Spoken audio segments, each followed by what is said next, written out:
Let's see if we're good.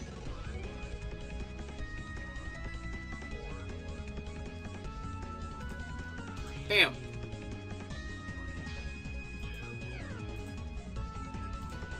Oh yeah, I need to reopen this now because I gotta resize the window.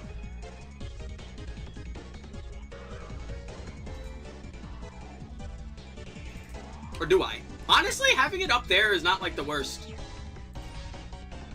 Because you guys might be able to see some of the finer details like the ammo and stuff more. I don't know. Y'all prefer it this way or you guys want me to like fill up the whole screen with it?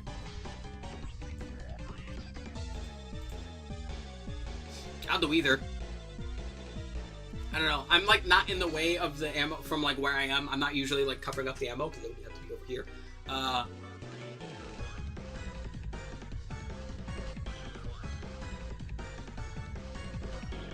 Let's see. Bam. Just for now though. We'll leave it like we usually do. There we go. Bam. Bam. Bam.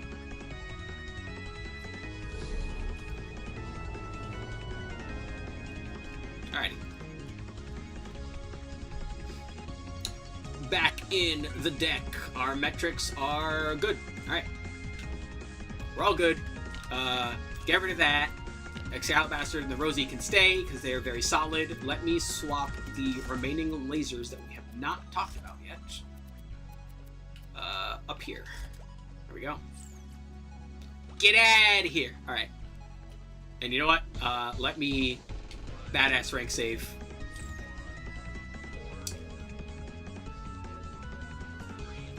Okay.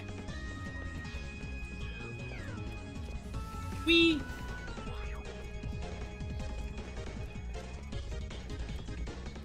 do. Do.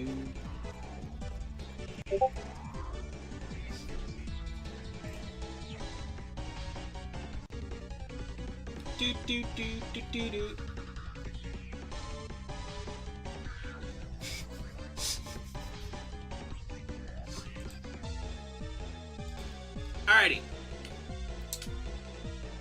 No, don't you dare. Don't you dare. I will fight you. I'm fighting you.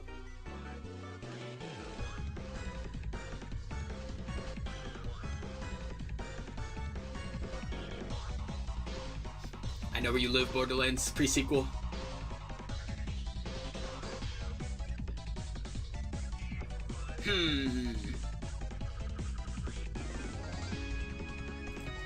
Alrighty.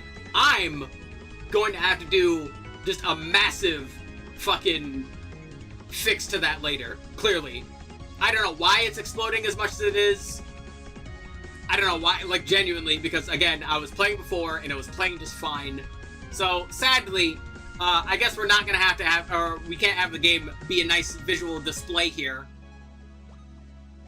For some reason, it is just deciding I don't feel like working. Thanks, Borderlands, you meanie. Alrighty. I would have liked to go through the rest of that in order. So let's do that. Let me open this up and we'll go by lasers. Yeah, let's go through the way this is listed here, which is the same way it's listed in-game. That would make our next weapon to talk about the E-gun. Which is right here. That little boy right there. There he is. Look at that. Here, you know what? Since we're talking about weapons, I will drag this up here since we are using Loot Lemon, and Loot Lemon is fantastic. Alright, and we get to have all the information on screen so you guys aren't in the fucking dark, at least, since the game keeps exploding. For some reason. Alright, the E-gun. The E-gun is a Malawan beam laser, but it's weird. It, doesn't have an element, but it kind of has an element. It's weird. This gun does extra damage to targets with flesh. Like, it counts as fire, but it's not fire. It is ghost fire, as it were. because the mission you use this in, you kill ghosts with it. Get it? It's called the E-gun. Like the Ghostbuster, whose name was E-gun. He was my favorite.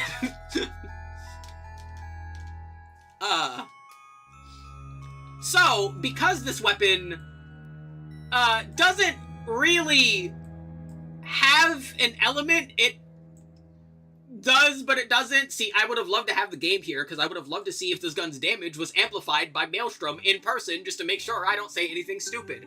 But I think because it doesn't have an element, technically, it's not.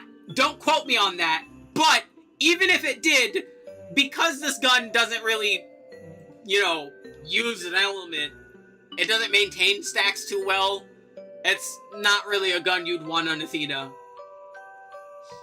It's neat, though. It is a very neat weapon. It's better on Nisha than it is Athena, definitely. And a lot of the other characters, like, they can make better use of, like, raw damage, as it were, than Athena can. Again, Athena is very much an element-focused character, so non-elemental weapons are not really great for her. The next weapon up is the Firestarter. The Firestarter is a doll blaster laser, so it will go pew pew pew and shoot out lasers like that. This is a weapon you get extremely early in the game, like it's one of the guns you get right after you fight the first boss. And yeah, it is just a slightly better than average blue doll laser, to be quite honest. There's nothing really special about it. Other than, you know, the fact that it's America coded. America. It's fine. It is very much fine. I think the biggest problem with this weapon isn't even this weapon, it's the other weapon that you get from doing this quest. The other weapon you get is definitely better than this one is in almost every conceivable metric I can think of. Which means the Firestarter is unfortunately just kind of lacking. It's kind of sad. Like, it's definitely the best on Athena. Like, putting it in not for her would just be wrong. But the other weapon you get is better on her anyway. It's better on everyone, to be quite frank, but it's definitely better on her. We talked about the Swadger, the Laserdiscer. Laszlo's Freeze Easy is a Malawan beam laser, so it is constantly beaming. It has a very good mag size, does sustained damage bonus, but not very well, because this gun has very low damage, as you can see. You know, this weapon's big benefit is its large magazine size and extremely high freeze chance. That's the reason you want this gun. You don't really care about anything else about this weapon. And yeah, it makes a really good freezer for Athena, which is really nice.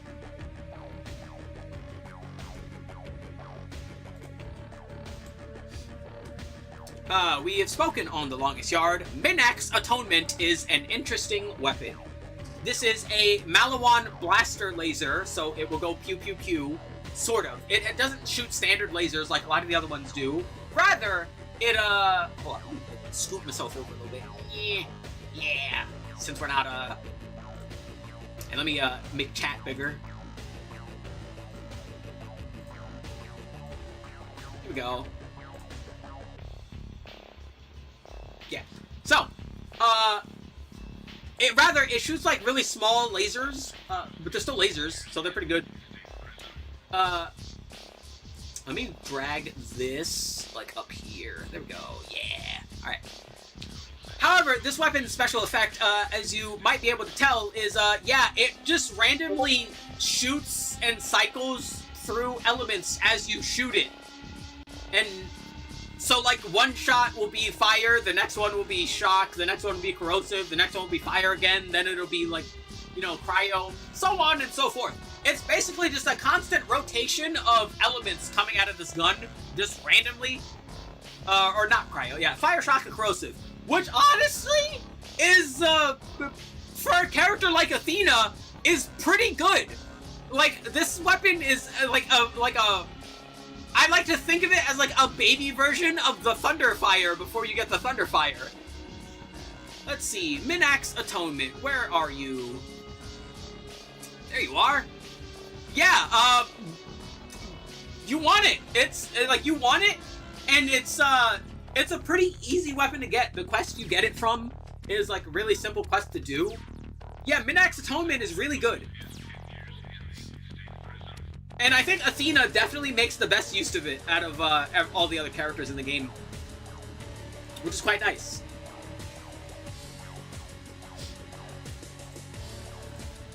Up next, the mining laser. Okay, let me explain this weapon first. This is a Hyperion railgun laser that can come in all elements. It has a unique effect of, well, not only dealing an additional critical hit damage, but for 7 ammunition, it fires 3 railgun shots in a triangle formation, which is not bad. Problem. I really don't like this weapon. But I'm also the only one, apparently, that feels that way. I'm gonna be real, I don't think this is a good weapon. I think even with someone like Athena, it's just too ammo inefficient. I think if you build stacks with it and try to use it as a finisher, it's like definitely not the worst thing in the world. But I really just don't like this gun. I don't like it. I really don't like it.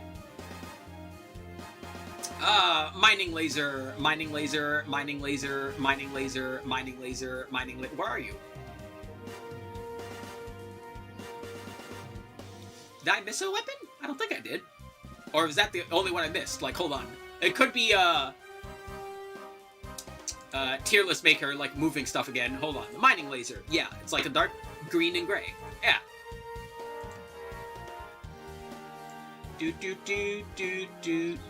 There it is. I'm blind. Yeah, so I don't like this weapon. I don't like this weapon one bit. But you'll probably make better use of it than I will. I just really don't like this weapon. If I'm being perfectly honest. I also think it shoots like really slowly too. It does high damage. I think this is better on characters that are not element focused. I think if you're using this on a character like Nisha or on Wilhelm, and you're using it as like a gun to like one-shot guys, I think it's good.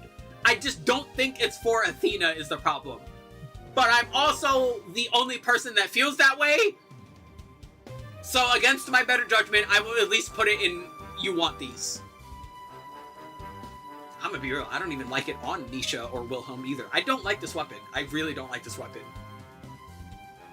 Like, genuinely, I don't like this gun. I don't think it's a good gun, period, if I'm being quite honest. Also, if you're playing with a community patch, there is an option that you can use to change this gun and make it, like, give it charge shots, which will make it a much better weapon. So, if you're doing that, do that. Up next, Tannis' Laser of Enlightenment isn't a laser, it's a fucking flamethrower. It is a Malawan beam laser, quote unquote, that is basically just a close range flamethrower. And I gotta say, you'd think a series like Borderlands would have added a flamethrower much earlier than this gun, but they didn't. And they added it in debatably the worst game to have a flamethrower in. You know, the one with all the vacuums where you can't light things on fire. That aside, this gun is not the worst for Athena. It has a very large ammo size. It's close range, and you're Athena, so you're going to be close range anyway. You might want it. Whether you want it over the other quest reward that you get from the same quest, on the other hand, that's a different story. Up next, the A. Open in a new page. How dare you? Matter of fact, let me just make this just a little wider. There we go. And let me go back over there. Bam. Up next, the ZX-1. The ZX-1 is a dull blaster laser, so it will go pew pew pew pew pew, but with the smaller projectiles similar to Minak's Atonement. And probably that's a good thing that they do that. Because if you hit an enemy with the ZX-1, all of the shots from the ZX-1 will chase and home in onto that enemy. It has a good mag size and a really good fire rate, and that makes it quite a decent weapon for Athena. It's not the greatest weapon for Athena, I don't feel at least, but it's solid. It's an okay weapon. There it is. Yeah. You might want it. You know, if Zarpedon drops it, you know, you're not upset. Zarpedon drops this, right? Yeah, Zarpedon. Yeah, if Zarpedon drops this, you're not upset. If the Sentinel drops it, you're probably upset, because you probably want something else that the Sentinel has.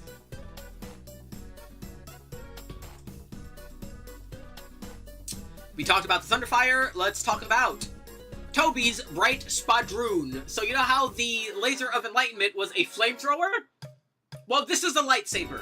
It is basically the same thing. It is a close range, essentially melee range only, laser, quote unquote, with a very large magazine size that is meant to emulate a lightsaber. While holding it, you have a chance to reflect projectiles like you're a Jedi, which is really cute, and I like that. ADSing doesn't reduce your movement speed, which is really nice. That tends to be a common effect with weapons that don't have iron sights.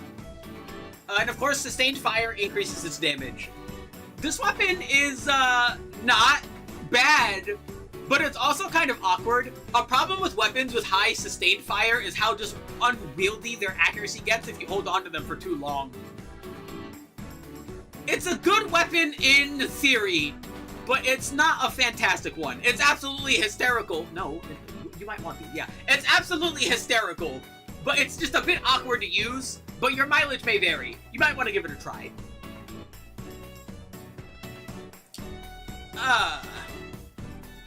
Up next, the Vondergraffen. The Vondergraffen does extra damage against airborne targets. It is a TDR beam laser, so it does the constant chain like Malawan weapons do. And it is just a slightly stronger than average blue TDR laser. This is just meant to be like an early game decent weapon that you get from the first boss. Which is, like, not gonna lie, kind of annoying thing about that first boss, for Athena especially, is that guy has, like, a really huge shield, but he's a shock boss. Very annoying first boss, not gonna lie. That's kind of obnoxious. I wish they didn't do that.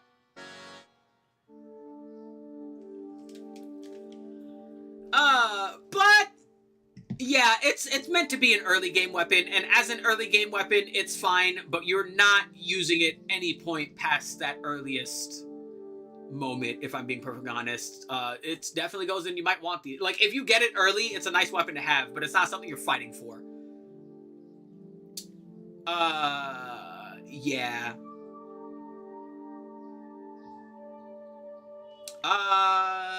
What the hell? I think there's a gun missing here. Wait a minute, what the fuck? Oh no, it's right there. No, I'm blind, never mind. Yeah, next weapon. This is the Vibrapulse. This is a guaranteed item this is a Malawan beam laser. This is a guaranteed weapon that you get before you go off to Helios that Moxie gives you. It has the Moxie weapon lifesteal, 2.5% is really good. But it has a unique effect where, yeah, as you're shooting it towards enemies, it will occasionally chain to nearby enemies, which helps and spreads off to other enemies. Sustained fire increases the Vibrapulse's damage, like a lot of other beam weapons. Has a good mag size for it, has good damage for it. If you're wondering why it's called the Vibrapulse, it's very simple. If you're playing on a controller and you have vibration set on, the gun will constantly vibrate, and it will vibrate harder as you shoot it. Thanks, Moxie. So yeah, the Vibrapulse is a pretty good weapon for Athena.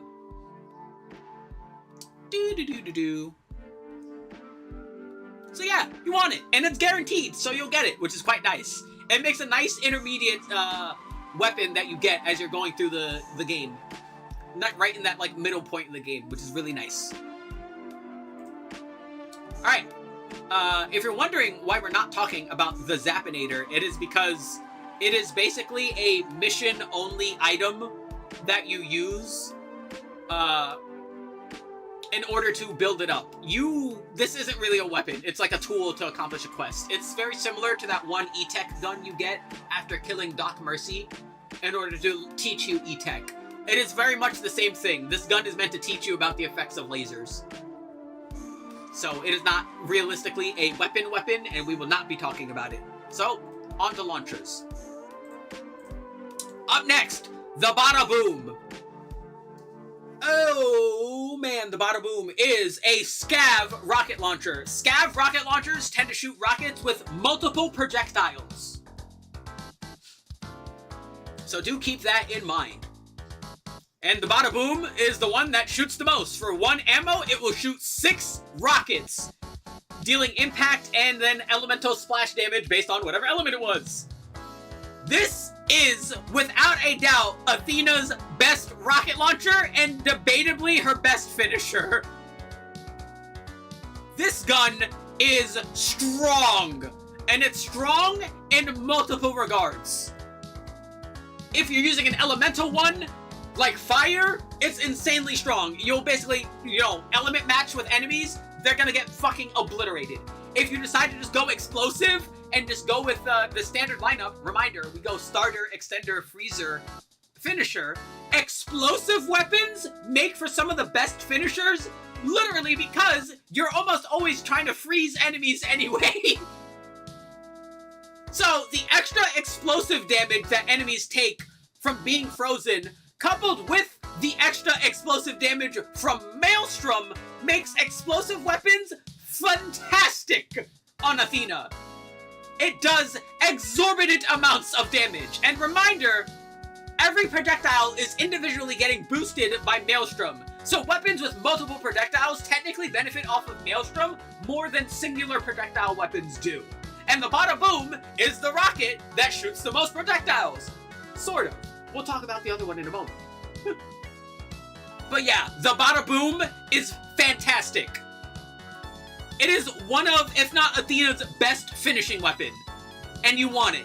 You want one in explosive, and you probably want one in fire and corrosive to element match with enemies. You don't really need one in shock. Athena has no problem shocking enemies, stripping them of shields to be able to get to their health bars.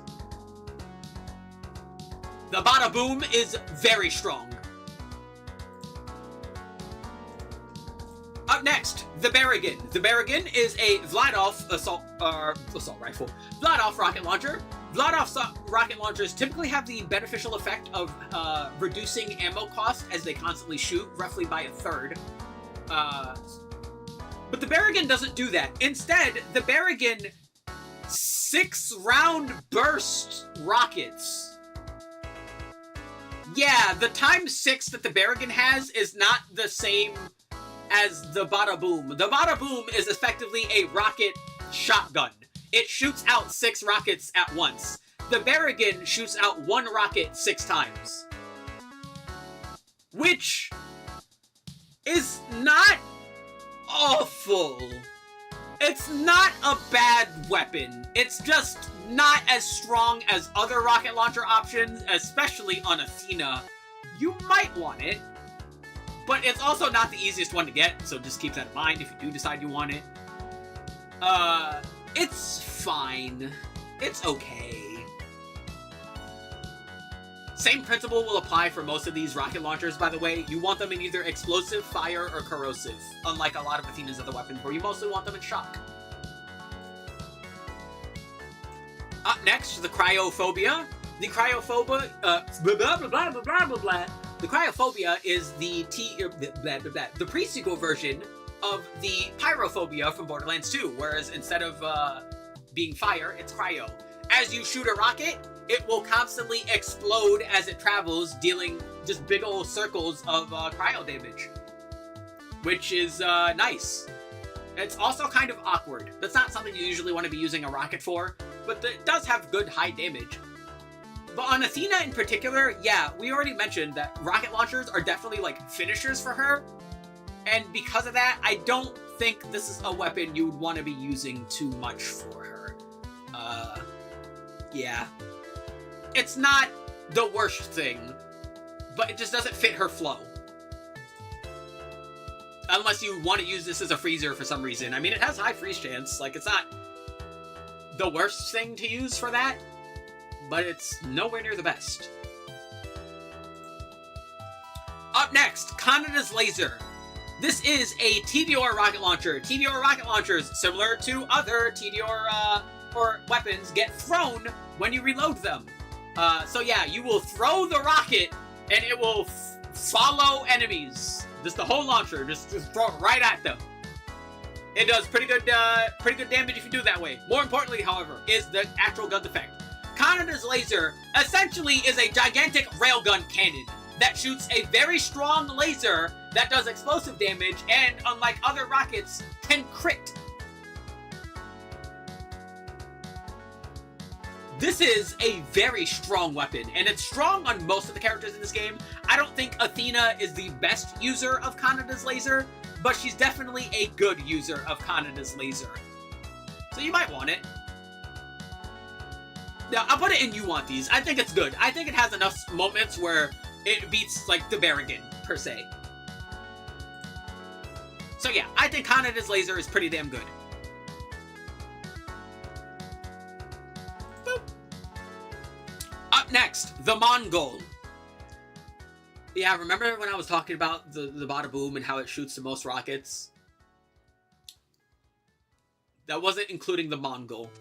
The Mongol shoots a rocket that will then, as it constantly flies towards its target, shoot more rockets out of itself in spiraling directions.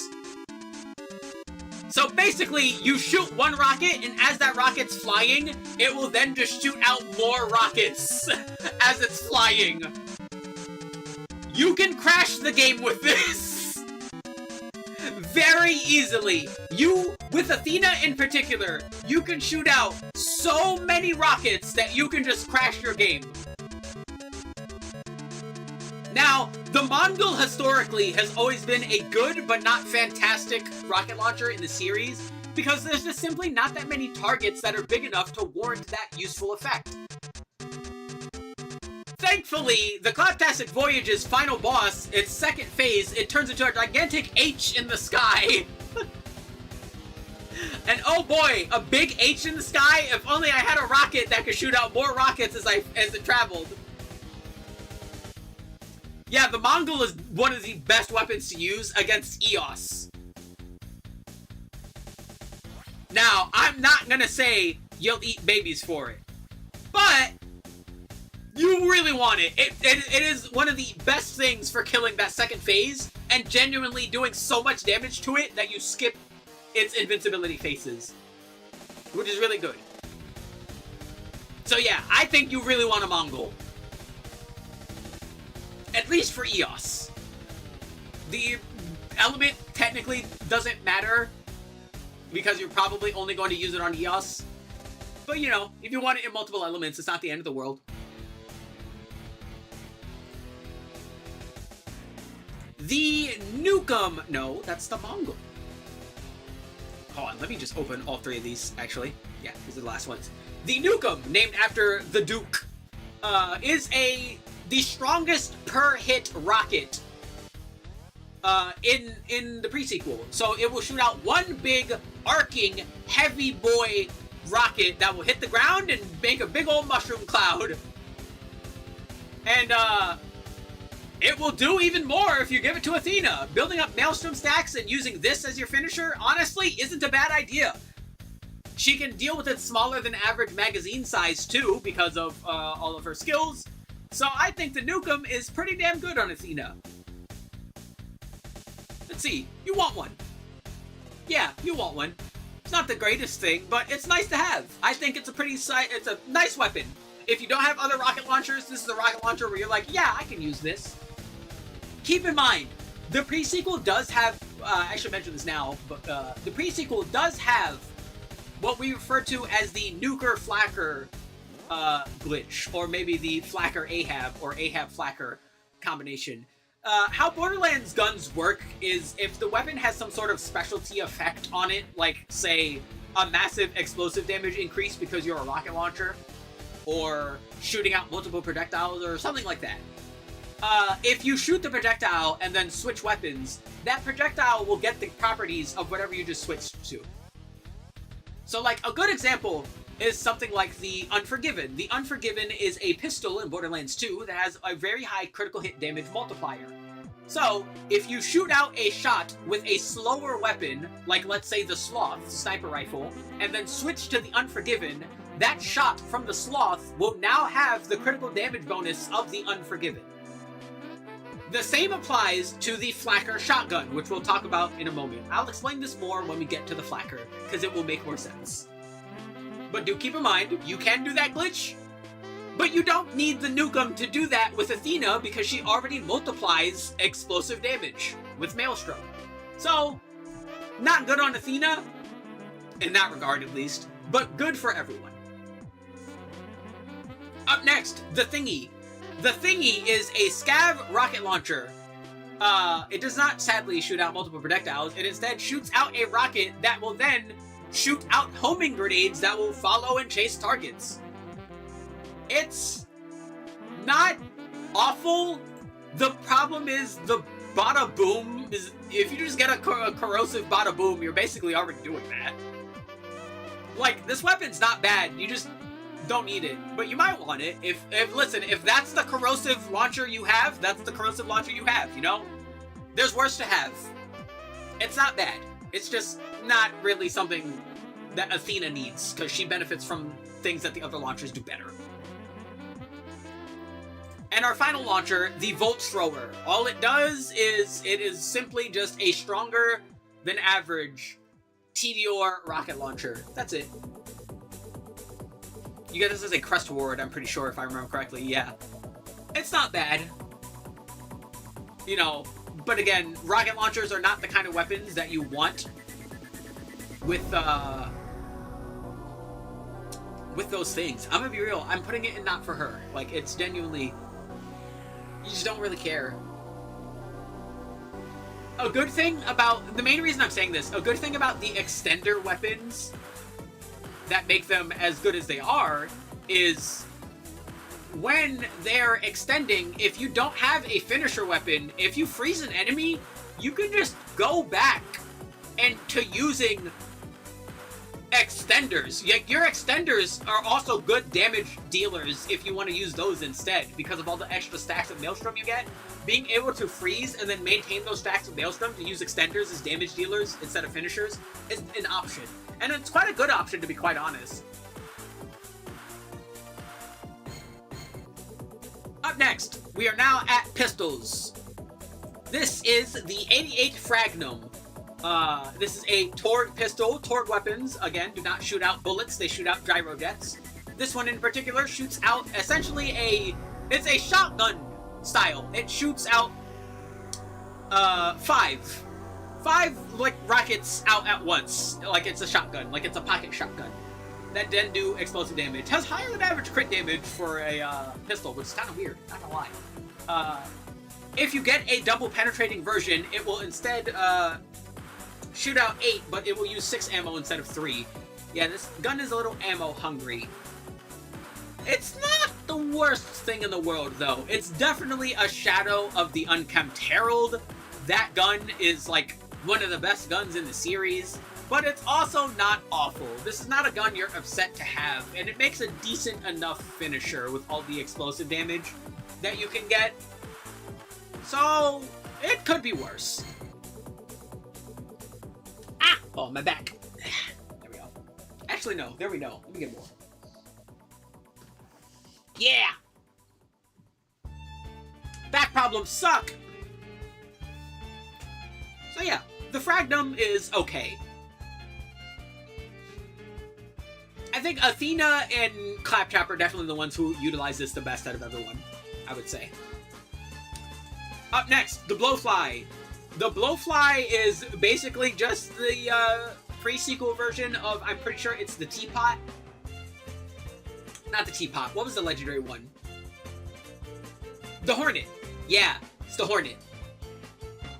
And it behaves very much like the Hornet. Well, except this one has wiggly bullets because they're blowflies instead of hornets. Get it? Because they wiggle. That aside, it will then explode on impact, deal closer splash damage, has a nice splash damage increase too. Semi-automatic when hip firing. And now is a good time to mention this. Athena really doesn't like semi-automatic weapons. Athena, because of all of her fire rate increases, is very much a give her guns that spray and pray. That is just what she does. She is in enemies' faces. She does not want to be fanning that hammer.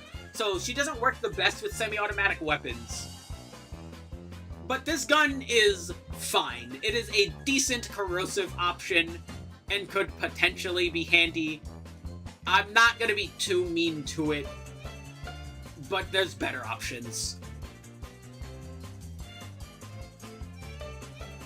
Up next, the Cyber Eagle. The Cyber Eagle is a Jacob's pistol that is elemental, which is very unlike a lot of Jacob's weapons. It is shock and has perfect accuracy. This gun literally just has 100 accuracy. It just straight up. So yeah, a shock Jacob's pistol is pretty good on general principle, to be quite honest. I think she's not the best person that uses this gun. I think that goes to Nisha, because she, of course, is the best pistol user in the game. But a shock pistol is a shock pistol at the end of the day. If you get it, you're not upset. It is a quest reward, so it is a quest you actively have to do in order to grab it, but, you know, you got it, you got it.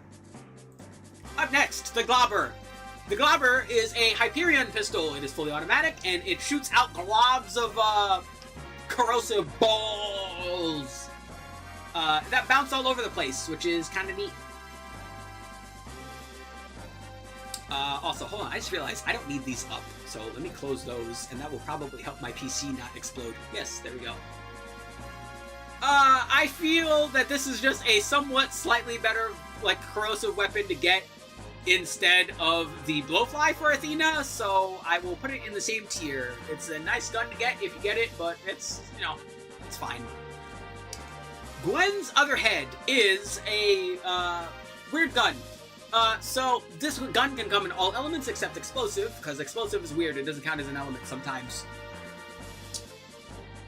It shoots out 2 shots at once. One forward and then one off to, like, a diagonal left, which is odd. Has good high, like, crit damage, but because it shoots out 2 projectiles, that makes it, like, honestly, like, a decent starter for the time you get it in the game, if you don't have any other starters. Again, weapons with high pellet count, Athena really likes. And this one's always guaranteed to have 2 pellets. Now, whether you get one that's in fire or shock is completely different, but if you get it, you get it. You get this from the Titan Industrial Facility. Similar to Gwen's head that appeared in the dust, there will be 5 containers on the map, one of which will spawn and contain Gwen's other head. So it is guaranteed to get. You can just save quit if you get it, and then, like, you know, look for the spots again and try and find another one. It's guaranteed. It's a decent enough weapon. It's not amazing. You might want it. Damn, it is raining really heavy outside. Yeah, Gwen's Other Head is okay. The Hard Reboot is a Malawan pistol. Malawan pistols tend to be slower, heavy-hitting, like, strong elemental pistols. Hard Reboot is very much the same. Hitting an enemy will cause a big old shock explosion around that enemy. And reminder, things that deal splash damage essentially technically attack twice for Athena. They do bullet damage, and then they explode and do splash damage. So this is actually really good at building Maelstrom stats. And the other quest reward you get from that quest isn't as good, so the question is whether or not you want it for that point in the game. The DLC is scaled to about level 30. You're meant to do it after you do the main story. And do you really want the Hard Reboot after that? Maybe. Can you get this in Diva version? Yes, you can. You can, in fact, get one with double projectiles. I think if you're lucky enough to get one with double projectiles, it's a pretty nice gun to have. It's a bit slow firing for a starter. It's definitely not her best starter, but it makes a decent starter because of the splash damage. I think, like, if you get a Malawan pistol that shoots faster, then you're probably not going to use this. But if you get it, you get it. I think it's better than everything below it, though, in that regard. Up next, the Logan's gun. The Logan's gun is weird, because you almost never use it as an actual gun. But let's talk about it. This is a Hyperion pistol that essentially shoots out a rocket shot that will then lodge itself into an enemy or surface and then explode after a while, dealing additional splash damage. It is not the best gun for dealing damage, but it has a nice benefit of counting as rocket ammo for absorption shields, which I think is better on other characters than it is on Athena. Of all the characters in this game, aside from Jack, Athena has the least problem with ammo efficiency. She very rarely runs out of ammo compared to someone like, say, Nisha. So she doesn't really need to use this gun as a gun, and she doesn't really need to use this gun as an ammo regenerator, so I just don't think it's a good weapon on her. It's not the worst weapon, though. Like, if you want to use it as a finisher because you built up a bunch of Maelstrom stacks, then go ahead. But there's just better things for that. Up next, the Luck Cannon is a legendary Jacob's pistol. It only has one round in its magazine, but because you're Athena, you can, potentially ignore that. It has a chance to deal 300% bonus explosive damage when you shoot your shots, based on the distance between you and your target. So there's several problems with this. Athena doesn't like semi-automatic weapons. Athena doesn't like non-elemental weapons. I'm not sure if the explosive damage bonus gets benefits from Maelstrom, but to be quite honest, even if it does or doesn't, because of the fact that Athena is generally a barrel stuffer and is in enemies' faces, she doesn't really have a high chance of proccing the explosive projectile to begin with. I mean, she can shoot enough shots. Because of how Elemental Barrage works, if you get above 700 Maelstrom stacks, you just have infinite ammo. So it's not the worst gun on her, but it's still not a great gun on her. I think of all the non-elemental Jacob's guns, it's probably the best, but I still don't think it's good enough to be warrant like a mainstay in your inventory. I think all the other weapons would serve you substantially better.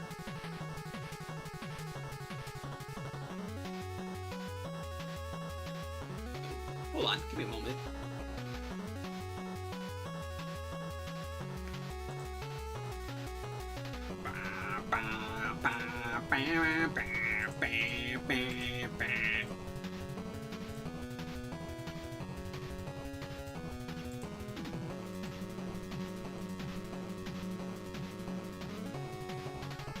Okay.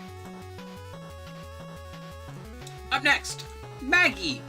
Maggie is a legendary Jacob's pistol that is simply a pistol shotgun. It shoots out 6 shots for 1 ammo, and it's really good. But just not on Athena. Same problem with a lot of other Jacob's weapons. Jacob's is simply not the company for Athena. On Nisha, on the other hand, yeah, you really want this. On Jack, this gun is really good on Jack. But Athena is not Jack. Talking about Jack's gear is going to be very fun when we get there.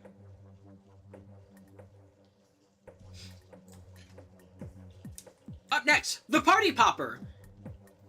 The Party Popper is a scav rare pistol that you get from a quest reward. It shoots confetti, basically. You shoot out 1 shot and it will shoot out confetti shots. It works very similarly, actually, to the Flacker. So if you know how the Flacker shoots, it is basically a pistol version of the Flacker. Except it's non-elemental and not explosive, meaning it's just not good on Athena, and it doesn't come in other elements either. Again, a very funny weapon to use on Nisha. If you're Nisha, you might enjoy that weapon.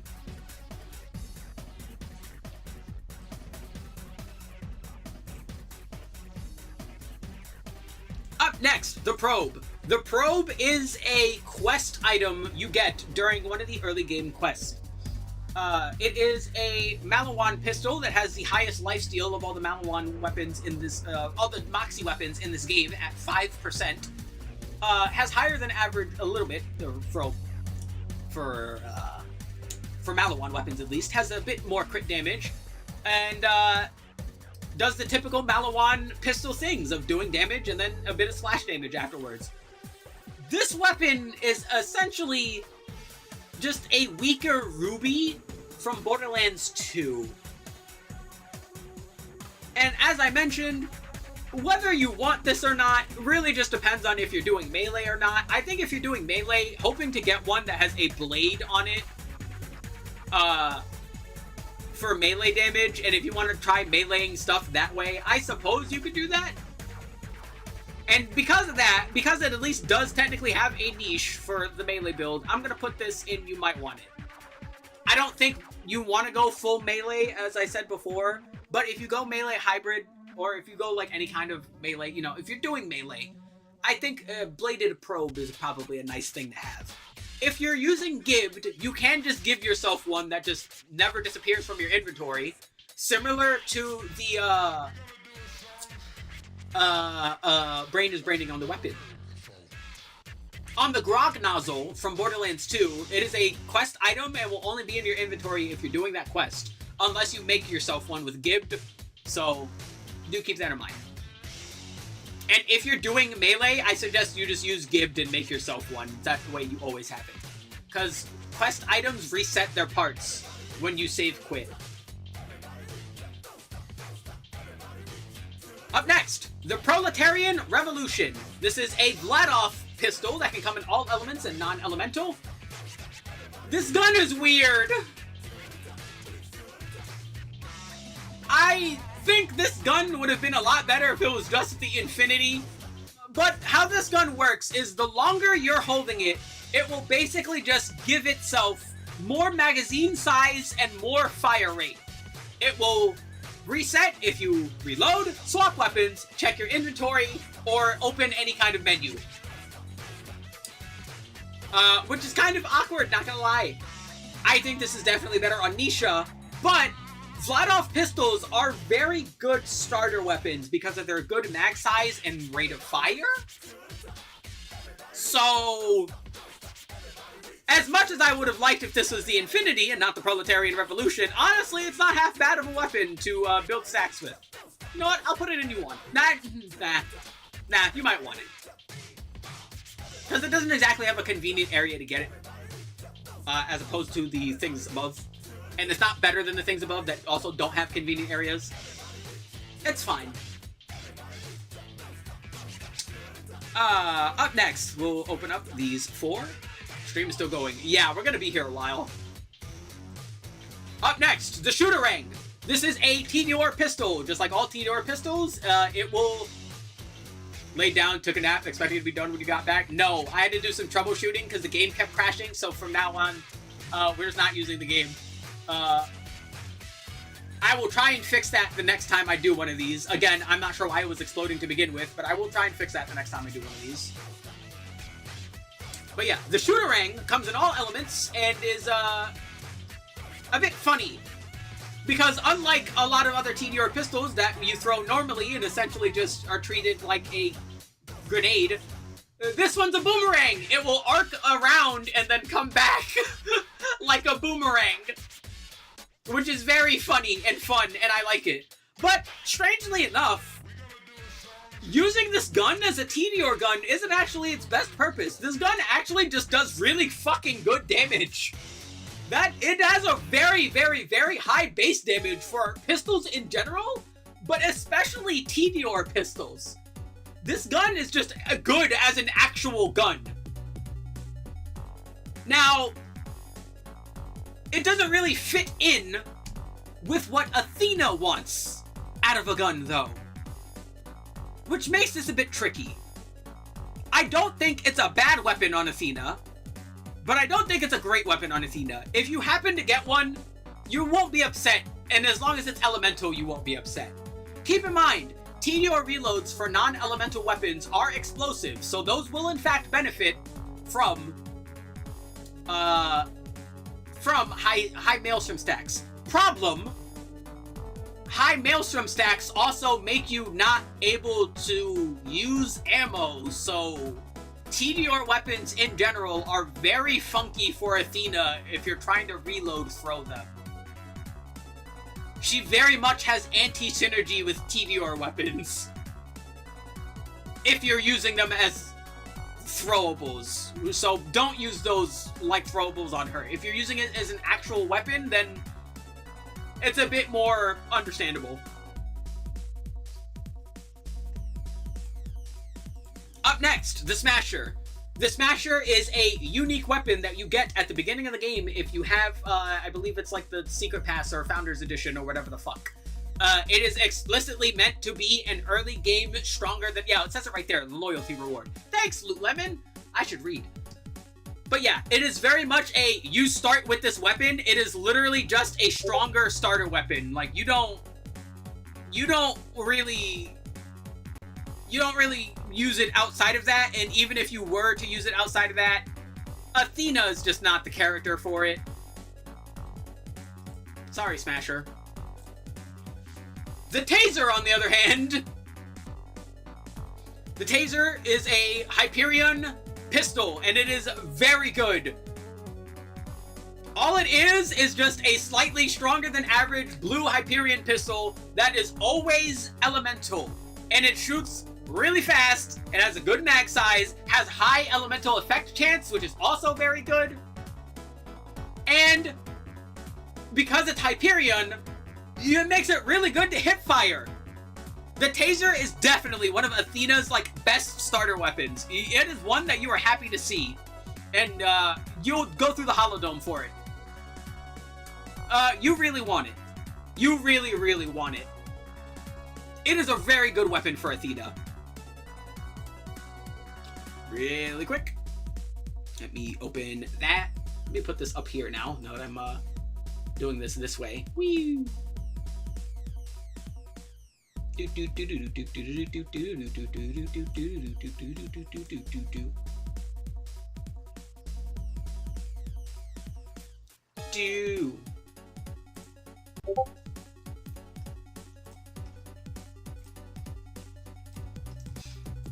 Bunch of silly view bots, get out of here. Only losers buy viewers. If I'm going to fail, it's because I got unlucky like everyone else.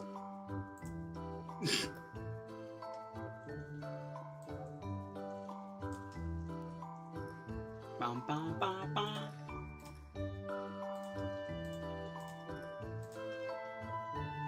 Now I gotta go fucking open the thingy. Where is the thingy? I gotta find the thingy. Open. There we go. Do do do do do do do do.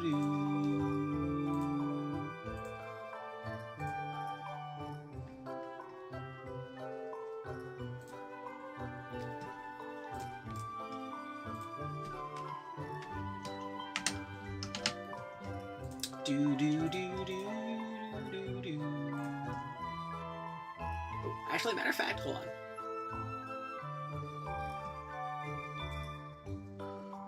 Bam. Do do do do do do do do do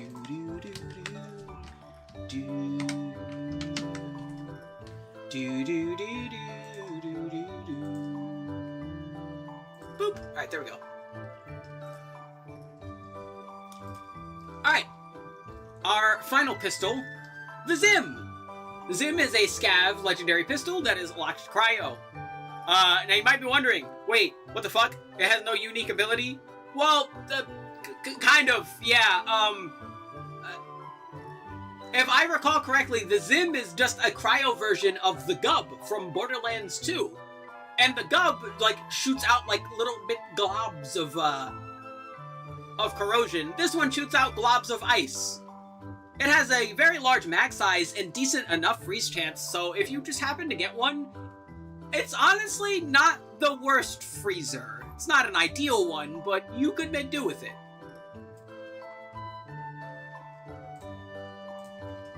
That's all the pistols. Next weapon category, shotguns.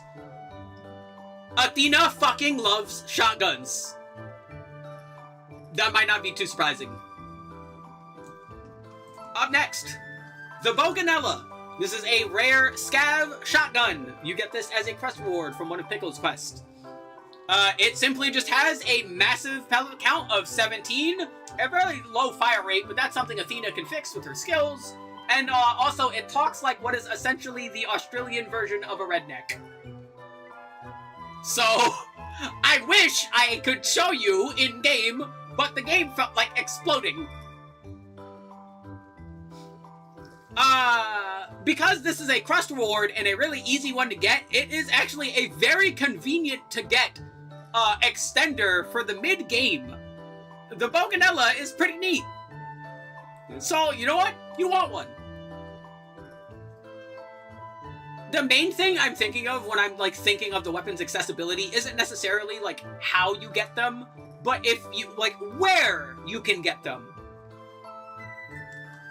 And yeah, because the Boganella is a quest reward item that is at a convenient time, it's honestly a pretty good weapon to get. Especially for Athena. 17 pellets. Reminder, each shot is like, if you hit an enemy, if you're barrel stuffing, that's 17 stacks of Maelstrom every shot. So do keep that in mind. It's pretty damn good. The Boomicorn is a Jacobs non-elemental, quote-unquote non-elemental, shotgun. For 2 shots, or 2 ammo, it will shoot out shots with random elemental effects. Explosive included. If Athena is going to use any Jacobs weapon, it's the Boomicorn. She can fix its ammo problem. She benefits from its elemental properties in virtually all regard, because if you're using this weapon as a finisher, it can also act as its own freezer to maintain high Maelstrom stacks.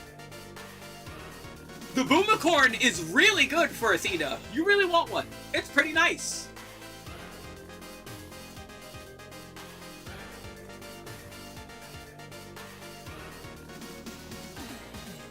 The Bullpup is a Hyperion blue shotgun that you get and can come in all elements and non-elemental. This one is very simple. This is a single barrel Hyperion shotgun with a good mag size for Hyperion shotguns, as well as a high pellet count for single barrel Hyperion shotguns. These normally come in 6. This one comes with 8. I'm pretty sure, is that just the grip doing that? It might just be the grip doing that. Either way, the Bullpup, with its good mag size, honestly, if you're using a higher version one, also can do good damage, but if you're using a lower version one, this is one of Athena's best starters. The Bullpup is very good. You need the Borderlands 1 loyalty for it, or, again, if you're playing with the Ultimate Community Patch, you can get one conveniently from quest rewards instead. You'll eat babies for the Bullpup. It is pretty damn good. It is a very good starter. Speaking of, the Company Man comes from the Tales of Borderlands Season Pass, another blue Hyperion shotgun, also coming in all elements. Now, this one's also single barrel, but has a substantially higher magazine than the Bullpup, and has a substantially higher fire rate than the Bullpup, which makes this a very good extender. Or, if you want to use this as a starter instead, you can also do that. You, trust me, you get one of these in shock, you will never look back. This is like, actually, if you were eating babies for the Bullpup, you're fucking slamming them down like fucking boba balls for the Company Man. Either one of these is very good. They both do the same thing. Effectively, they both do the same thing. But the Company Man overall is one of, if not Athena's best starter. The Bullpup is just ever so slightly number 2.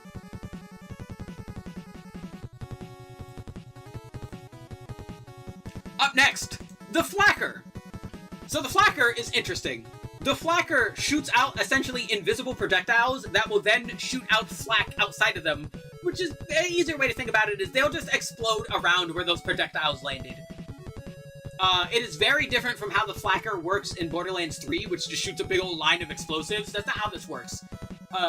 In the pre-sequel and in 2, it will shoot off essentially ghost shots that will then explode and deal explosive damage. Now, for everyone else in the game, using this with the Nukem is a very good option, because the Nukem will amplify the explosive damage of the shots. But on Athena, you don't need to worry about that. Athena can just boost the explosive damage with Maelstrom instead and use this as a finisher. And honestly, it's a pretty damn good finisher on her. She can also fix its substantially low fire rate. I think you want a Nukem, or not a Nukem, a Flacker. A Flacker makes a pretty good item for most of the characters in the game, and Athena is no different. She can utilize it pretty damn well. Try and get one with the grip, because the grip gives you more projectiles for shotguns, which usually ends up being the highest damage thing in for shotguns. Up next, the Flayer. The Flayer is a legendary Jacobs shotgun that comes in non-elemental only. It shoots for 2 ammo and then just simply is just a really strong Jacobs double-barrel shotgun. It's that simple. It's just a really fucking strong double-barrel Jacobs shotgun, which unfortunately means Athena is not really the kind of character who wants to use it. Now, Nisha and Jack, on the other hand, especially, ooh boy, when we get to one of them, and I mention a particular glitch, I'm not mentioning it here because Athena doesn't really benefit from the glitch as strong as these other characters, but there's a certain glitch we're going to be talking about when we get to those characters. And oh boy, do those characters really love this gun in general, and they especially love it with that glitch. Up next, the Heartbreaker. The Heartbreaker is a Hyperion shotgun that shoots... Yep, stream is definitely still going. The Hyperion is a Hyperion shotgun that shoots its 12 pellets in a heart-shaped pattern. Going to sleep. Good night, Rick Andy. And it is simply really strong. It is a Moxie weapon, so it also has 2% additional lifesteal, which is very nice. Because of how you get this weapon, again, if you're using the community patch, you can get it from other sources, but if you can't, then you need to get Pandora's Box. But if you are using the community patch, please just play with the community patch if you're playing on PC. You can get this from other places, which makes it very convenient. The longest stream I ever did, I'm pretty sure it was the ranking every Monster Hunter Monster one. I think that one went on for 7 hours, I'm pretty sure.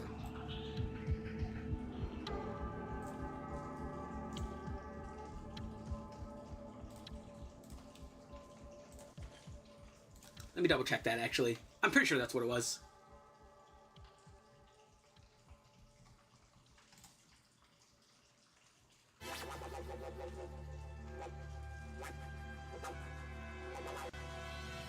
Yeah, it was the Monster Hunter one, and then the next one was when I was talking about all of the cards that are banned in Master Duel and whether or not they could come off the ban list. That one was 6 hours.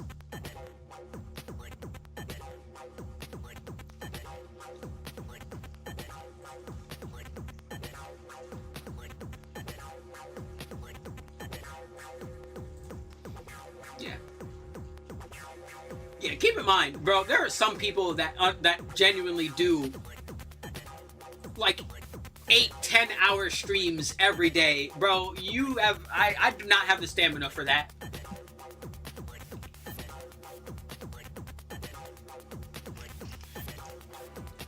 I am impressed by your tenacity, but I do not envy your position whatsoever.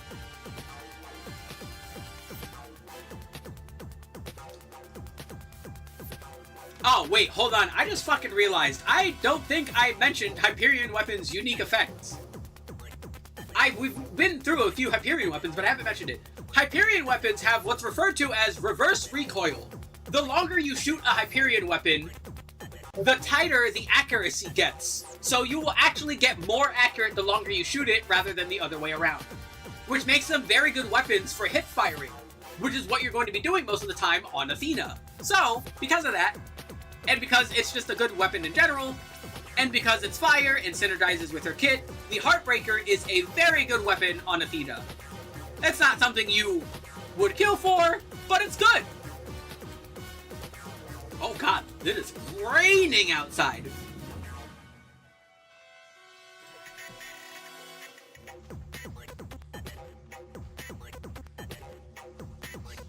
nice, though. Good thing I went and got groceries before it started to rain.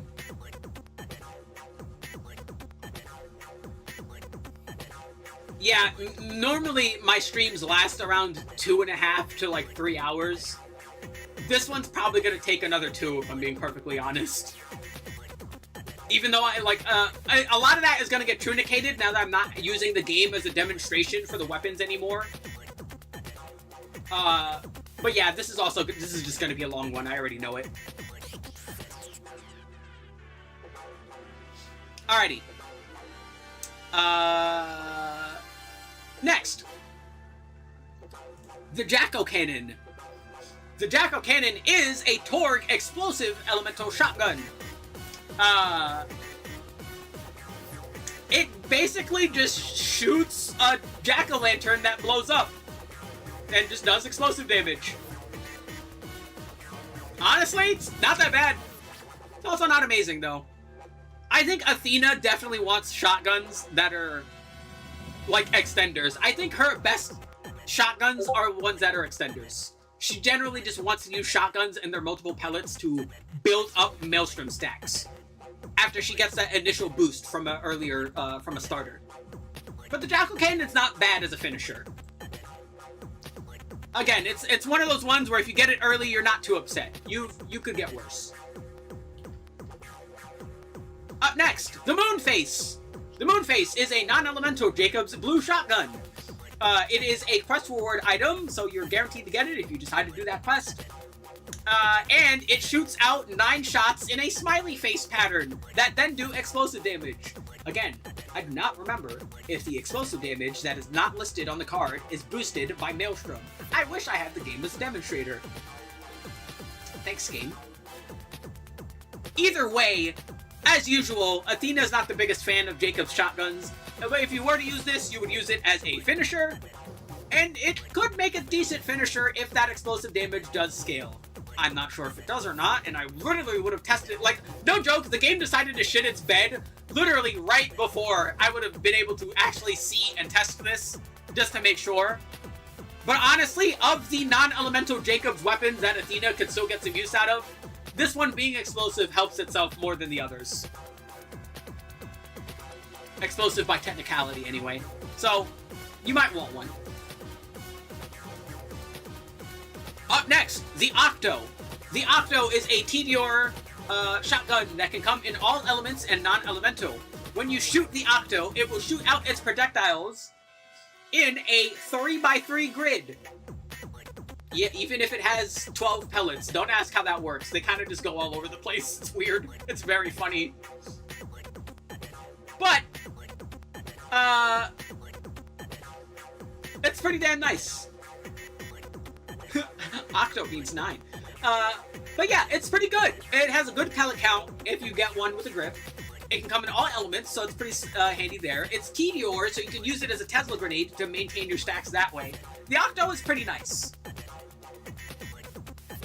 It's not the greatest thing in the world, but if you get it from doing the quest that you get it from, because it is a quest reward, then, you know, it's nice to have. It's better, but there's way worse. It's okay. Up next, the Party Line. The Party Line is, I believe, our final confetti shooting item. But this one's fire. So, the Party Popper was non-elemental. This one is fire elemental. And basically, you can think of this as a fire-locked flacker. Because it effectively works the same way.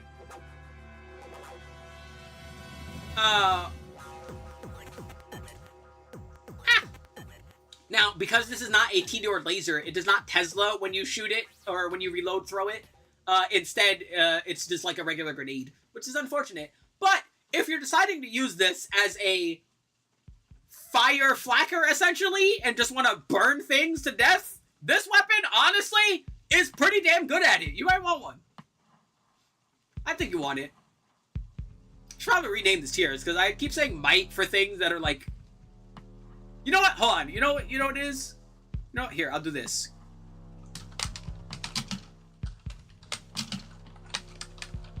There we go. You can do better. There we go. Because I feel... Yeah, let's do that. You can do better, tier. And yeah, because I think, yeah, you want these. I think these are really self-explanatory. You want these or something that, like, you're not killing for, but if you have it, it's nice to have. You know what I mean?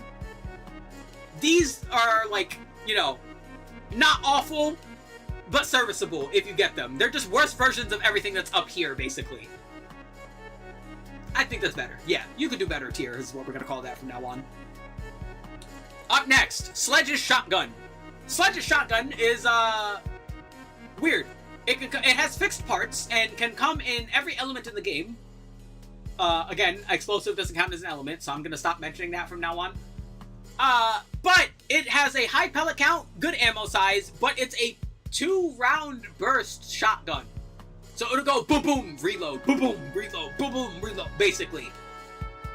Which Athena doesn't mind because of her fire rate increases.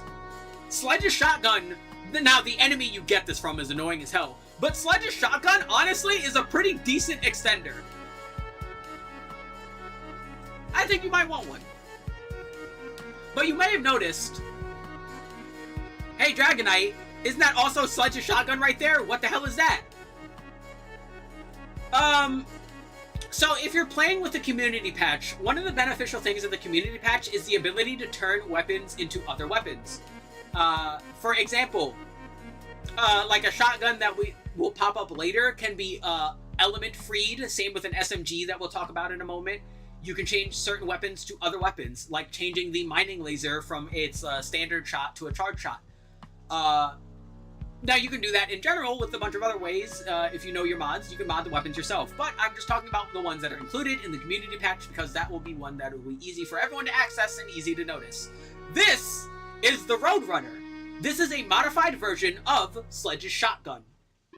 And instead of being a burst fire shotgun, it instead gets fully automatic, massive pellet increases, massive elemental increase. I'm telling you right now, if you're playing with the community patch and you're playing at all, turn Sledge's Shotgun into the Roadrunner. This is probably, unironically, like the strongest single weapon for Athena to use in the game.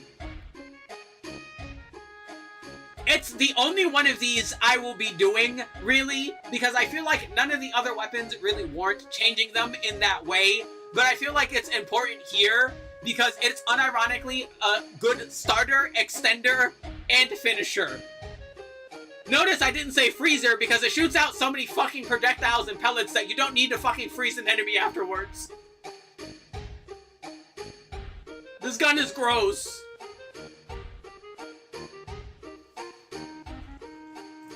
Again, I would not be doing that too often, so keep that in mind. I am hungry. Up next, the Striker. The Striker is a non-elemental legendary Jacob's shotgun. It has a decent pellet count for a single barrel gun, has good critical hit damage, and yeah, it's just a really small, really accurate single barrel, better than average Jacob's shotgun. It's just a single barrel Jacob's shotgun with legendary stats, essentially. And it's pretty good, but not for Athena. Where are you, you shiny bastard? There you are. It's very pretty looking. I like its skin. The Two Scoops is a cryo-elemental Jacob's blue shotgun. It shoots out what are essentially two gigantic snowballs. Now, I gotta say, the card's text right there says it's an 8% freeze chance. I don't fucking believe that for a second. I feel like this gun like always instant freezes whatever the fuck I shoot it at. It is definitely one of Athena's best freezers.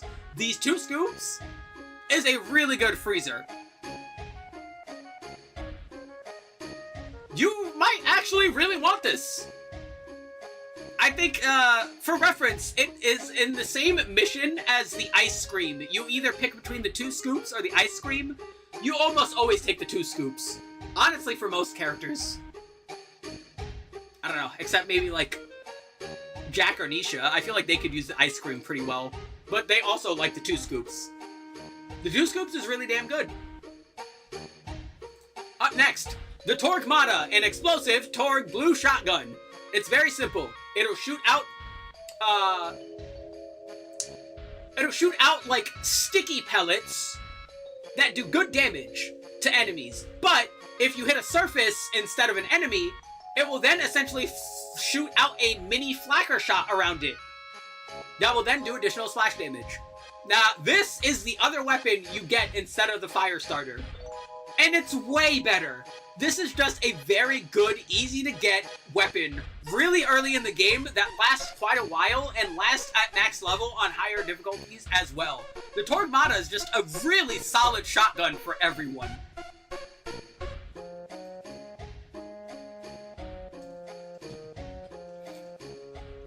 Yeah, it's a wonder that the fire starter is like so low. Like, that gun is literally like good for Athena, but it's just not as good as the Torgmata. The Torgmata just does good damage. It's just that's all it comes down to. It just kills things good. Up next, the Viral Marketer. The Viral Marketer is a corrosive locked Hyperion legendary shotguns that, when pellets hit enemies, will then ricochet towards other enemies. This is like a weird, I guess, sort of, kind of worse version. I guess sort of, kind of worse version of the conference call from Borderlands 2. It's not awful. It's just not amazing. Also, yes, hi Kilbert Bird. You're a first-time chatter. How are you doing? And yeah, we're doing a tier list specifically for Athena. Because I feel like this game warrants mentioning the gear individually per character rather than in totality. Fake conference call. Yeah, it's just not as good as the conference call is the big issue. However, if you are using the community patch, you can un-element lock this gun and have it appear in all elements. And honestly, if you get one in Shock, it's not a bad starter for Athena. But if you're not doing that, it's not great. It's okay.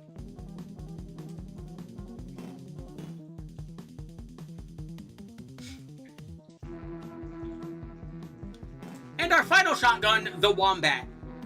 The Wombat is a explosive Torg blue shotgun that shoots out essentially sticky mines that will then explode after 6 fucking seconds and then deal explosive splash damage.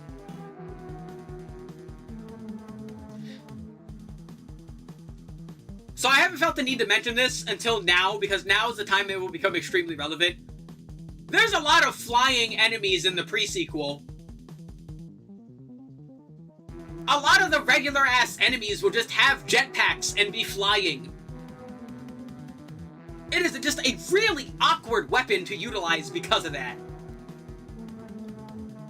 The good news is, if you're playing with the community patch, I believe, reduced the timer on the mines, and I believe also just made them explode on contact if you shoot an enemy with it, which would effectively make this a stronger Torgmata in that sense. So if you're doing that, honestly, it's not that bad.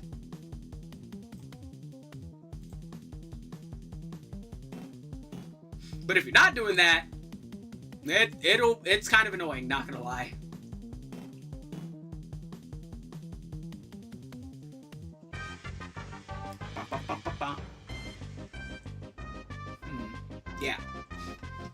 Yeah, all in all, the Wombat, similar to whatever the fuck it was called in Borderlands 2, the name of which I cannot remember for the life of me.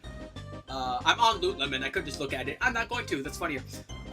It's just not a great weapon for most of the characters, but I feel like other characters can utilize it better than Athena can. I don't think it's garbage like the Min lighter is, so I'm not putting it there. Like, someone else can use this better than Athena can. It's just not great.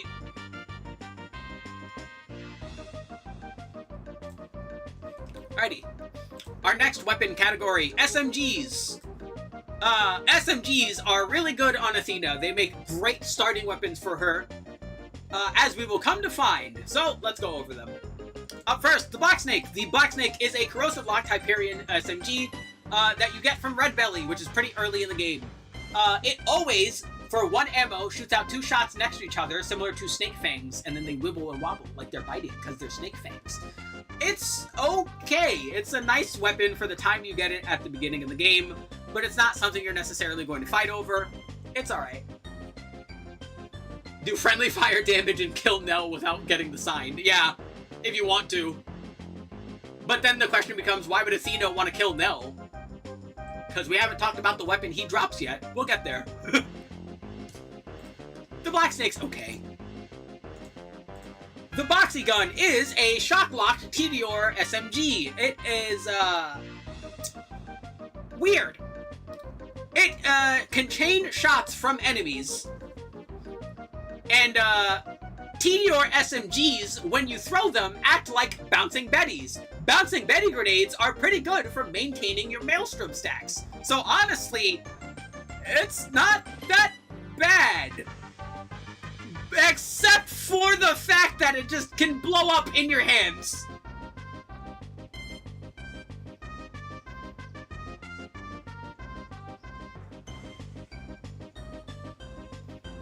Do 1 life on this game. I've probably done that accidentally.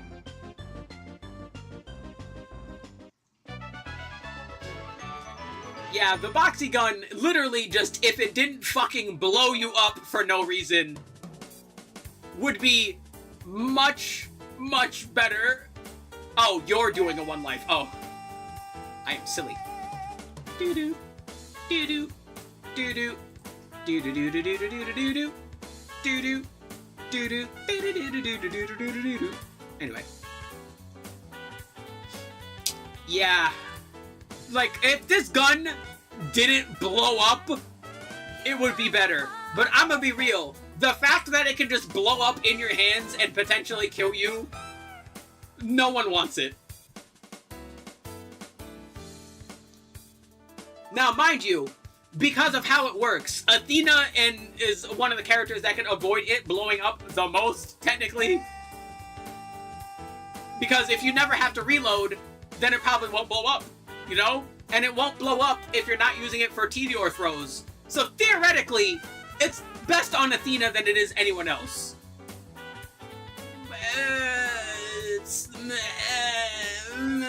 But no one else really wants it. You know what? I will bump it up. I will bump it up till you could do better, because she is definitely the best person that can use this.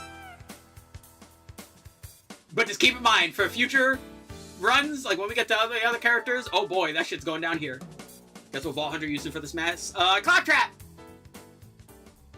Well, no, that would probably make it really... No, Claptrap would be funny to do on 1 life because of all the random shit. You gotta, like, flow with the randomness.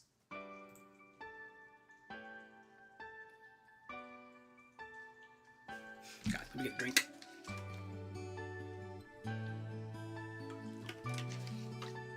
Yeah. I like Claptrap. Claptrap is really fun in this game. I think most of the characters in this game are well designed. So, I have, like, no real problems. Up next, the cheat code. The cheat code is a guaranteed legendary to get for finishing the Claptastic Voyage DLC. It is a Hyperion SMG that can come in all elements and non-elemental. Hyperion SMGs tend to have higher than average critical hit damage, as you can see listed on the card. And this gun gets an immense bonus to its stats when you're in Fight for Your Life, hence its name. Now, this gun is pretty damn good on most everyone already. It's just simply a just stronger than average Hyperion SMG. But remember, Athena has clear. So this gun will, at the end of its 25% fire rate increase, 25% reload increase, and 70% ammo consumption increase, also gets an overall 40% damage bonus because Athena is in Fight for Her Life, making this better on Athena technically than anyone else. This is a really damn good weapon on Athena. If for whatever reason you don't want to, you're using this as a starter, I think is its best role. It is pretty damn good on Athena in that regard. A Cryo 1 is also pretty good. Yeah, I would recommend a Cryo 1 for all other characters except maybe Nisha. Nisha probably wants one in non-elemental so she can get those flaming bullet procs on enemies and get them more damage from non-elemental, but keep that in mind. Yeah, this is very much an SMG, get out of jail, fight for your life gun. But Athena is definitely the better user of it because she literally has a skill that maximizes her damage while she's in fight for her life. Also, the fact that Athena doesn't have any kill skills that go away when you're in fight for your life, unlike Nisha and Jack, make it also pretty damn good on her. Yeah, that's an important thing I forgot to mention about, like, mentioning Athena and going over her thing. She's not really struggling in fight for your life because she doesn't have kill skills, where the other two stronger characters in this game, I would say, Athena, or Nisha and Jack, really benefit from not being dying. Because they want their kill skills maintained, because that's where most of their damage comes from. Athena doesn't have that problem. So yeah, the cheat code, very good gun on everyone, especially good on Athena. Up next, the Cutie Killer. The Cutie Killer is a fire-locked scav glitch rarity weapon. I already explained what the glitches do, but thankfully Loot Lemon displays them right here, so you always know what they do. And has it nice and listed out. The Cutie Killer is simply just a... Oh, I forgot to mention about glitch rarity weapons. Glitch rarity weapons are essentially, aside from their glitch effects, are essentially just better purple rarity weapons. Oh, also, this gun also talks to you. Wait. Yeah, I'm pretty sure this one talks to you. But yeah, it is a basically purple scav SMG, and the most notable difference between purple and glitch is that the glitch weapons have higher than average magazine sizes in order to properly benefit from their glitch effects longer than they would be to otherwise, which is pretty good. The Cutie Killer, being a fire-locked SMG, is pretty nice, but it has red and blue glitch, which are generally not the ones Athena wants, but they're not worse. Yes, they also have more damage. Athena can absolutely utilize the red and blue. She is really good at maintaining her shield because of Conduit, and the increased damage makes, you know, maximizing damage and hitting damage cap with Maelstrom easier, but she generally prefers to use SMGs as starters. But it's definitely not a bad finisher if you decide to use it as a finisher, so I will put it in you want it, honestly. It's not a bad weapon to get. It's also guaranteed. There's the chest that it spawns in is guaranteed to drop it. So yeah, not a bad weapon.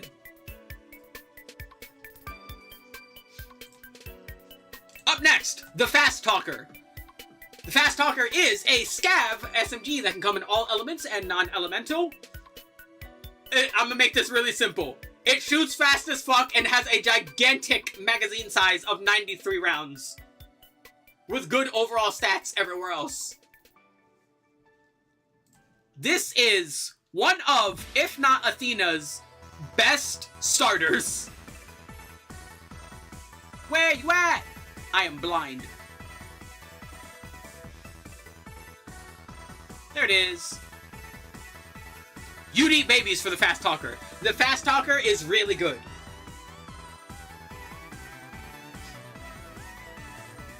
Reminder, starter weapons do not need to be highly leveled. You're not necessarily using them for damage, you're using them to build Maelstrom stacks. So even if you can get this one in a lower level, it will still be an insanely good starter. And if you want one to be higher and you want to like actually kill things with it, by all means go ahead. But yeah, the Fast Talker is very good. And again, if you're playing with the community patch makes this accessible without the Tales Season Pass. So do keep that in mind. Up next, the Fatale. The Fatale is a cryo-locked Hyperion Legendary SMG. It has good overall stats, has the increased critical hit chance, just like all the other Hyperion SMGs, and is essentially... It's not listed here, but it essentially has perfect accuracy. It says 97% there, but because of how this gun works, after one shot, you will be at maximum accuracy with this gun, and it will basically never move. This is a really strong gun on virtually everyone else, but on Athena, it's just okay. It's still good, but it's just okay. Fun fact, this is just a cryo version of the bitch from Borderlands 2. If you're playing with the community patch, you can activate a setting to make this gun appear in all elements and non-elemental if you would prefer. Although, I'm gonna be real, it being locked to cryo is honestly like pretty good as well. Cryo is really good for weapons that want to do high critical hit damage because frozen enemies take increased critical hit damage. So, it ends up working out that way. And pretty well.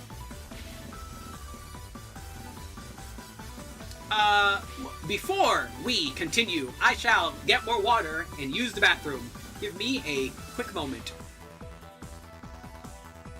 Cryo just busted on the pre-sequel. I don't think I would go that far, to be quite honest. And it's mostly just because I don't feel like the game is forcing you to use Cryo compared to, say, Slag in 2. Right? Because the way Slag is in Borderlands 2, the game is literally, like, hard designed for you to use Slag. I don't feel that way about Cryo. I don't think they needed to nerf it for 3, to be quite honest.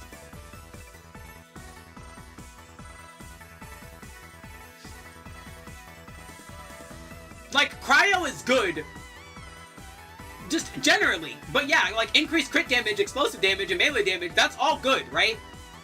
But in general, you're not forced to use it. You don't need to use Cryo. It's just good. Yeah, but that's another thing. There's just good synergies with the characters where you want it anyway. Claptrap is literally always exploding, so him having Cryo makes perfect sense, right?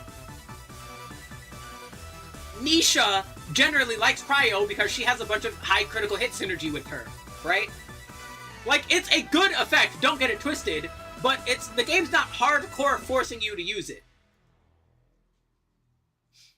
Like, I don't think it's overpowered because of that regard. Like, it's good on everyone, but you're not forced to use it.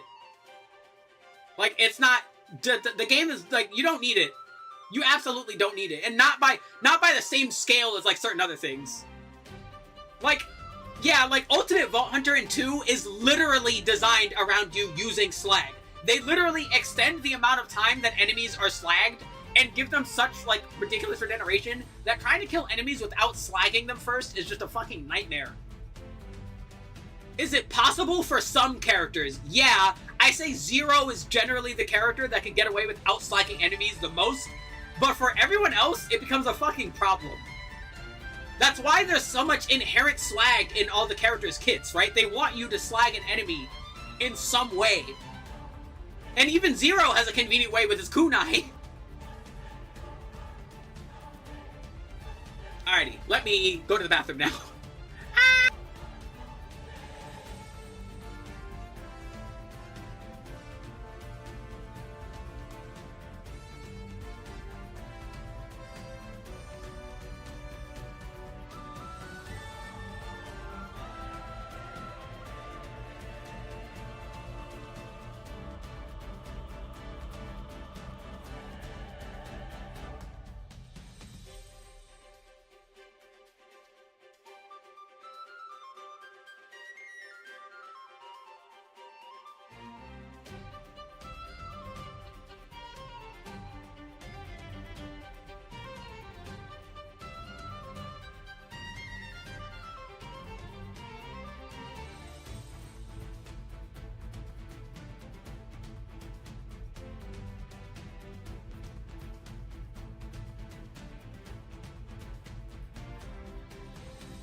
Alrighty, I am back. Poof! I am back. I have decided to also just replace my water and also get some food. I made dinner, and I didn't grab a plate because I like to make sure dinner's done before I start streaming. But yeah, like I don't. Ah! Well, thanks for being interested. Why did I make that throw things at me?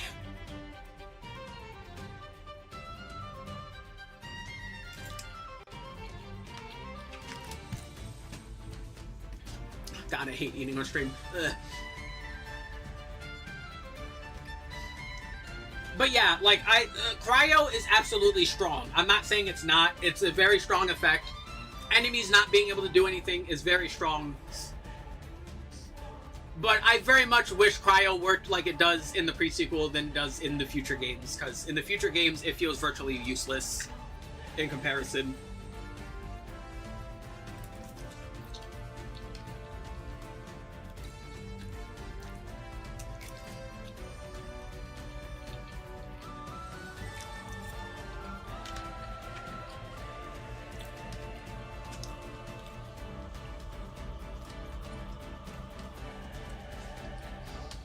Alrighty. Up next. The Phrygia. The Phrygia is a cryo-locked dull blue SMG.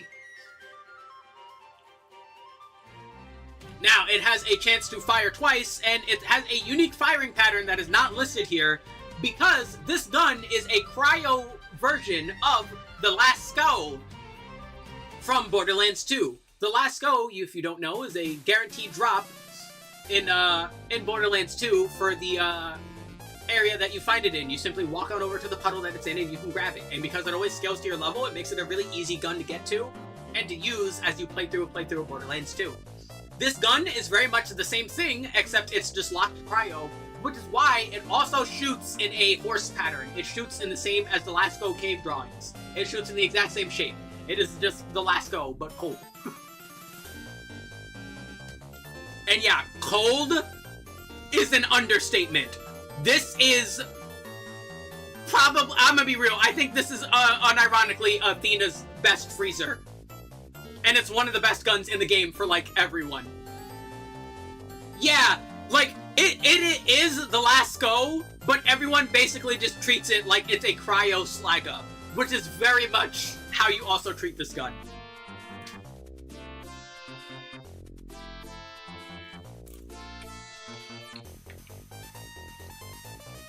Yeah, it is insanely good on every character in the game. It is one of Athena's best freezers, if not her best freezer. Because it just has an insanely high... 30% per bullet is insanely strong, and you're shooting out so many projectiles. Like, the enemy is going to freeze.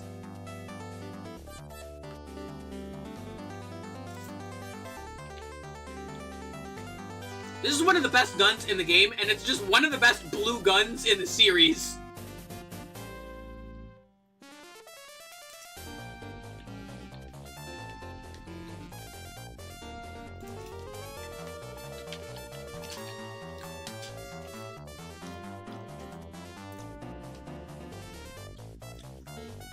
Up next, the Frostfire. The Frostfire is a cryo-locked Maliwan blue SMG that, for 2 ammo per shot, also does fire damage in addition to cryo damage. And it can fucking freeze you for some reason! So this is a cryo version of... what was it called? I believe the Cullen from Borderlands 2. The gun that automatically slags you. That one guarantees slags you. This one doesn't guarantee freeze you. It just has an extremely high chance to freeze you. Problem. It's fire and cryo at the same time. Yeah, that. It's pronounced Cullen. Because it's like Irish.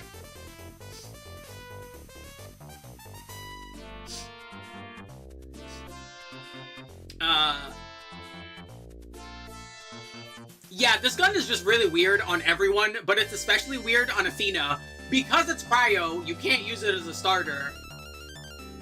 And it's just not the best freezer because it only has a single projectile and not exactly the highest speed or projectile count.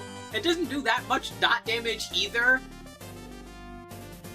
Granted, the display here is for a level 35 one, but I assure you, even at max level, it's just not the strongest gun. This is just a weird gun, to be quite honest. It's just a very weird gun. It's not the worst. I think of freeze immune cryo enemies and not work on fire resistant enemies. Yeah, it's just weird.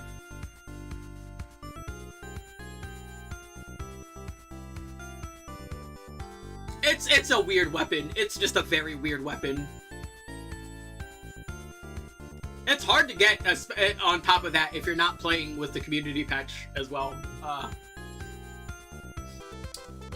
Speaking of, the Hellfire is a legendary Malawan fire-locked SMG that does high dot damage and has a very good ignition chance. But this is the pre-sequel. Fire-only weapons are not great in the pre-sequel because you're not always fighting in areas where enemies can get lit on fire.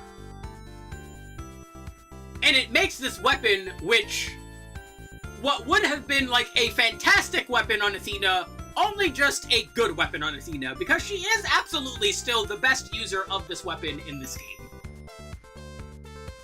But not by much. This gun really suffers in this game compared... The Hellfire is weird, because the Hellfire, like, genuinely gets worse as the games go on, and for different reasons. Like, it was very good in Borderlands 1. It was still good, but just not top tier in Borderlands 2. In the pre-sequel, it's just the vacuum of space makes it worse. In Borderlands 3, they made it a fucking doll weapon for some reason and lowered its goddamn stats. Like, I don't know why they hate this gun so much. Also, dots work differently in Borderlands 1, which is another reason why they say why it's also, like, the best in Borderlands 1 than it is in any other game.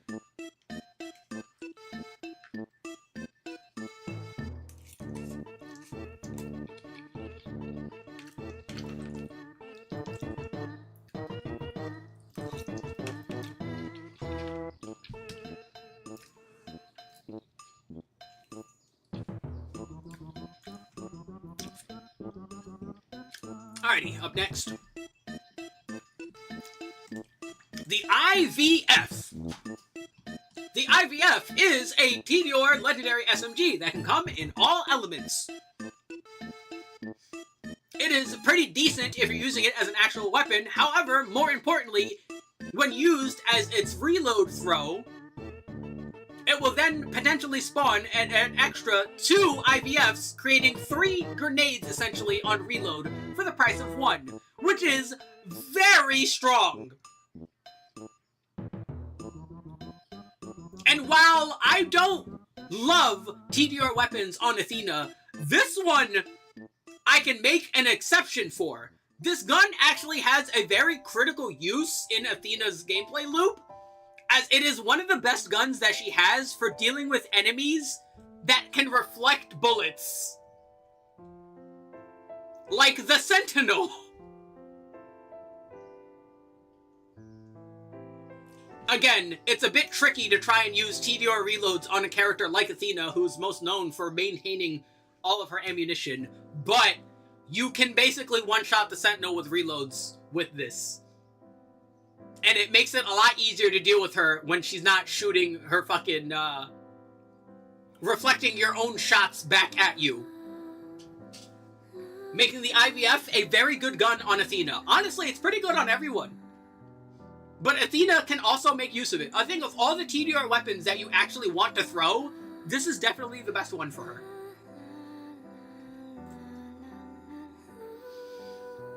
Yeah, we were talking about the Laserdiscer earlier. Like, yeah, aside from the Laserdiscer, but the Laserdiscer is, like, good at everything. You know, the Laserdiscer is up here for a reason.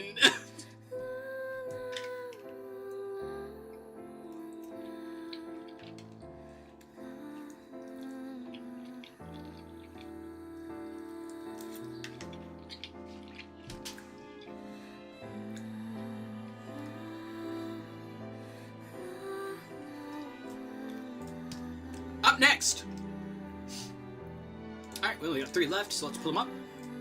Merrick's Mouth. Merrick's Mouth is a corrosive locked sclav blue SMG that simply, whenever it damages an enemy, also can just do another random status effect. Which, on Athena, is pretty okay. Athena, of course, benefits highly from high elemental damage. Using this as a finisher is quite funny. And I quite like it quite a bit as a finisher. It's pretty neat, to be quite honest. It's not her best finisher, but she is definitely one of the best users of this gun. And it's a neat gun. I like guns that have like a neat play pattern. It's not amazing, but she can use it.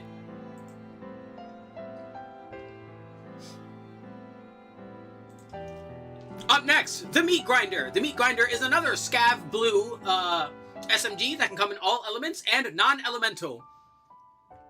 It consumes 2 ammo per shot and has very bad accuracy, but shoots 3 pellets at once. This is not one of Athena's best starters, but it is essentially guaranteed to get, and getting one in shock can make it a pretty good starter. Athena doesn't necessarily care about its bad accuracy as much as other characters do, because she's almost always barrel stuffing enemies anyway.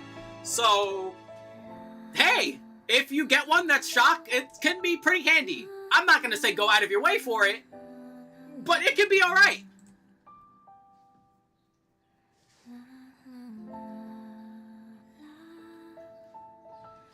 And then finally, our last SMG, the Torrent. The Torrent is a legendary Doll Omni Elemental SMG. And I'm gonna be real, this is just a really strong fucking gun. Yeah, you get it has no optic technically, it just has iron sights, so you have no movement speed while aiming. Or movement speed reduction while aiming, which is nice, but you're Athena and you don't care about that. This gun is not what it will be in Borderlands 3, but it is still very good in its debut game. This gun is just really good on every character. It's simply just a very strong SMG. That's all it is. Like, it's just a really fucking good gun. You just treat it like it's a really fucking good gun. If you point it at something because you want it dead, it will die. It's that good. It's simple. There's not much to talk about with the Torrent. It's just really strong. Also, I like its skin. I like the colors.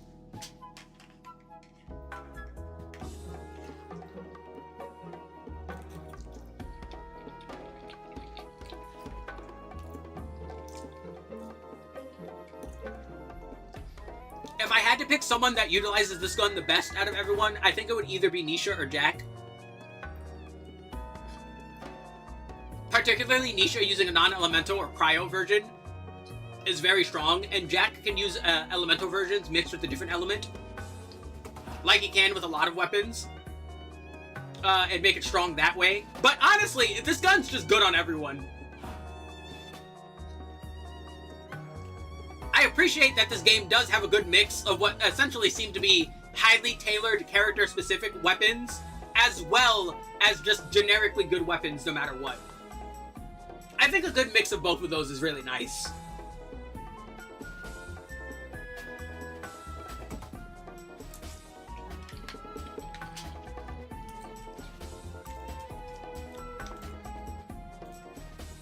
Alrighty.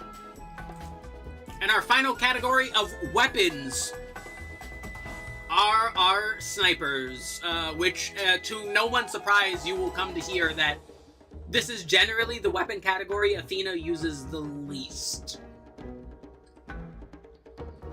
Yeah, it's no surprise that the character who is mostly hip-firing things doesn't really want to be scoping in with sniper rifles, but that doesn't mean they're all necessarily useless on her, so let's talk about it. First things first, we have the Fremington's Edge. This is an Omni Elemental Hyperion Blue sniper rifle that has higher than average zoom. That's not listed here, but that's one of its biggest things, is the fact that it zooms in more than anything else. Yeah, Aurelia and Nisha definitely want snipers more than anyone else, and they're okay on everyone else.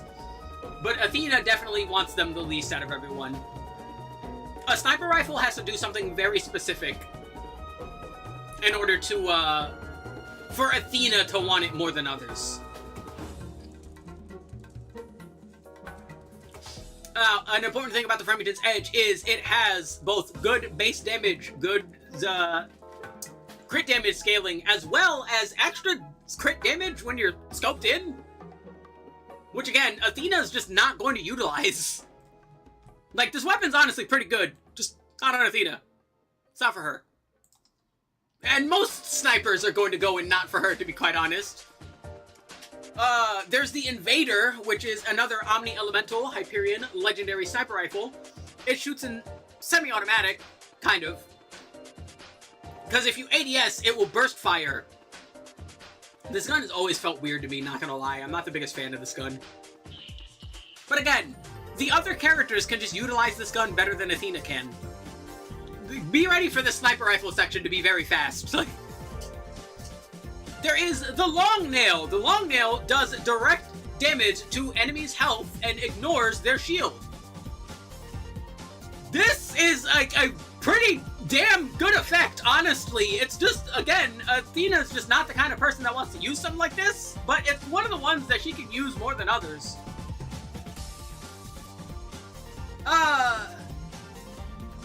Unlike Borderlands 2, there's not that many enemies in the pre-sequel where you want to skip their shield, as it were. Like, there's no Veracitus where you want to kill the Witch Doctor, so Veracitus doesn't get the steroid boost, you know? Yeah, Longnail is just kind of weird. But it is one that Athena could use. It's weird.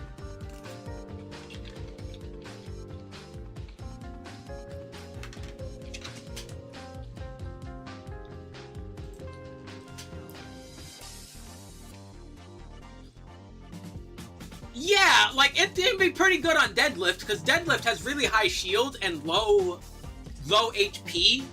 But I also feel like Athena doesn't really have a problem building stacks on Deadlift anyway, because he resists electricity, so it's actually really easy to build a lot of stacks on Deadlift.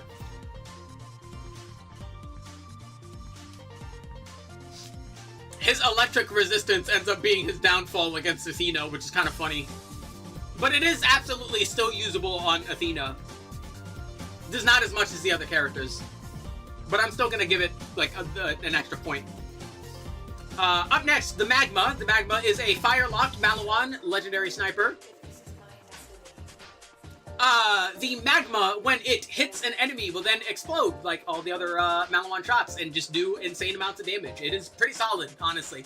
This one's just the one that's just good. It being fire-locked is not the best.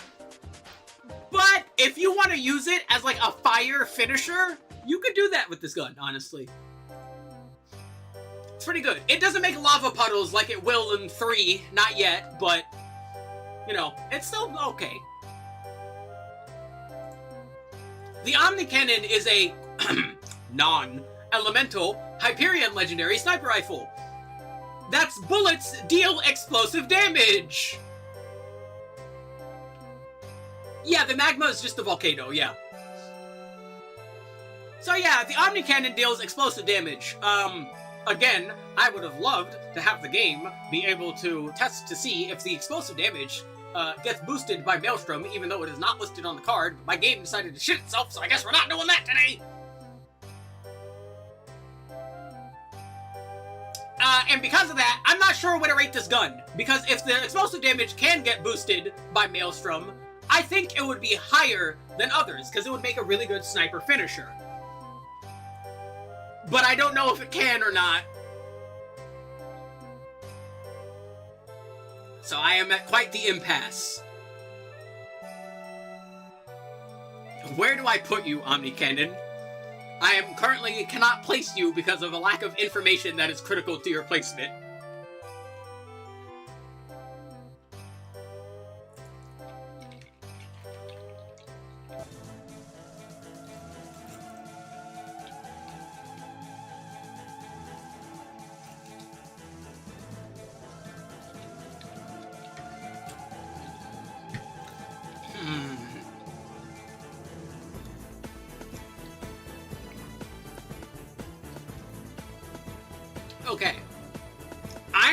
going to... You could be better. Yeah, I'm going to assume that the explosive damage is boosted because of how Maelstrom is worded. Maelstrom boosts all elemental damage. So I'm going to put it where I put the moon face, because I have the same question with the moon face. So it will go where the moon face is. Because the moon face does the same thing, but it's a shotgun. Up next, the Pitchfork. The Pitchfork is an Omni-Elemental Doll legendary sniper rifle that, when you shoot it, for 2 ammo, will shoot 5 shots at once in a horizontal line. If you ADS, it becomes 5-round burst.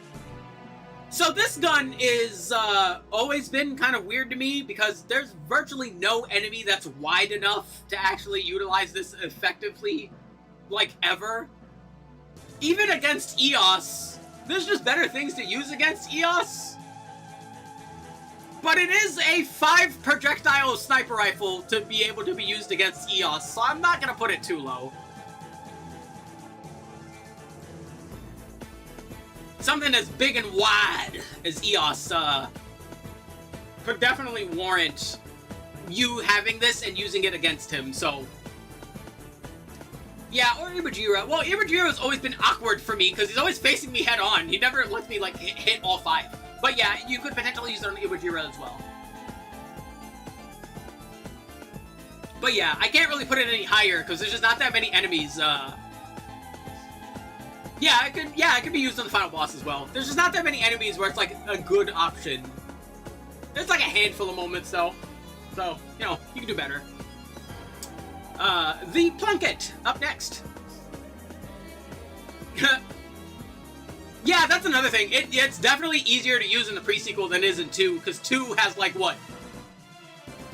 2 enemies you want to use it on? Like, what? There's the Warrior, and then what else? I guess technically Badassosaurus.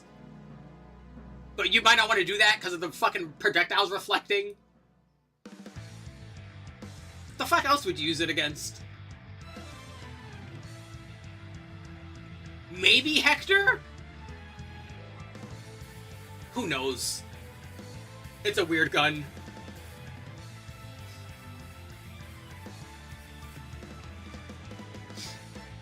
My nose. Feels like there's water in my nose.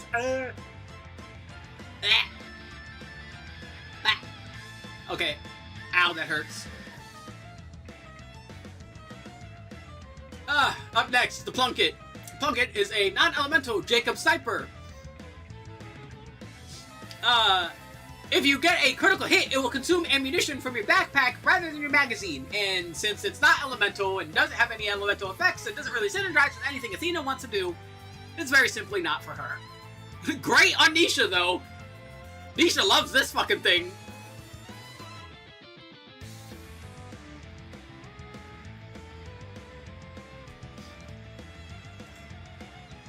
Yeah, I accidentally opened the pitchfork twice. I am silly. Did I skip something? No. Okay, we're good. Up next, the Razorback. The Razorback is another non-elemental Jacob's Blue Rarity Sniper that has no iron sights. That has no optics, so yeah. Just like every other thing with no optic, you get no movement speed penalty when ADSing. But this one does have a pretty good damage. It has very high base damage and a very good mag size. Now, because it is blue, you do have to re-bolt after every shot, hence it's lower than average rate of fire. So do keep that in mind. Again, good on other characters, just not good on Athena.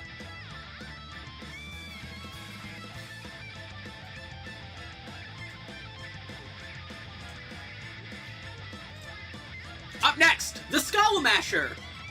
The Skull Masher is a non-elemental legendary Jacob's sniper rifle that, for 1 ammo, shoots out 6 pellets. And I'm gonna be real, the Skull Masher is, like, just genuinely strong enough that even though it technically has no synergy with Athena, it does that much damage. I cannot, in good consciousness, put this in the lower tier because of how much stronger it is compared to the other ones. The Plunket one because of One Last Thing. Oh yeah, Claptrap loves the Plunket because of One Last Thing. He's basically always getting money shots. And yeah, the Skull Masher just does insane damage on everyone. Everyone else uses it better than Athena, but even Athena can use this really well because of just how much damage it does.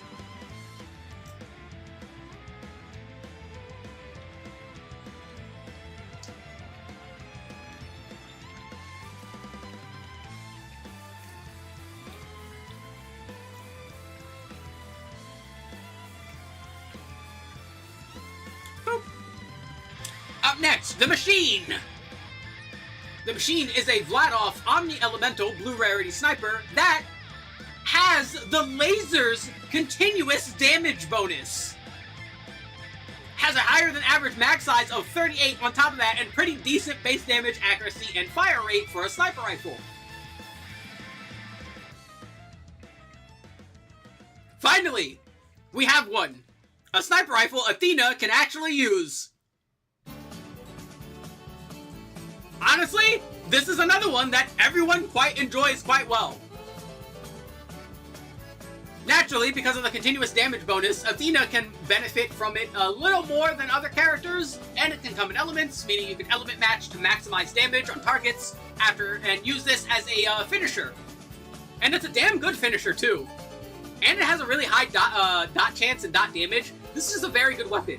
Now, if only the game would fucking drop one for me naturally. No joke. I have been playing Borderlands the pre-sequel since it practically came out on PS3, and since I got my PC, I have gotten a machine normally 0 times. Every time I've used one of these, it's because I gave myself one with Gibbed.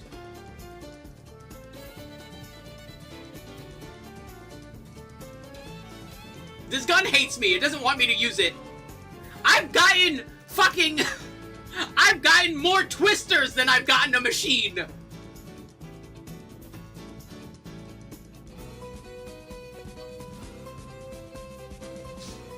This gun doesn't like me, but I like it, but it won't let me like it. But either way, it's definitely the best sniper rifle for Athena, by far, without question. And then our final sniper rifle is the Wet Weak. The Wet Weak is an Omni-Elemental Doll sniper rifle that can... in blue rarity, that fires slower than average bullets. Yeah, the bullets just move really slowly for this thing. I'm not sure why, but it does have good damage, good accuracy, good fire rate if you're fanning that hammer, good dot chance. Like, it's not a bad gun. And I think of the sniper rifles that we went over, because this one also comes with elements, I will put it with the other ones up here. Oh yeah, Aurelia fucking loves the Wet Weak. Nisha also loves the Wet Weak because while she's in Showdown, all of her projectiles get increased bullet speed.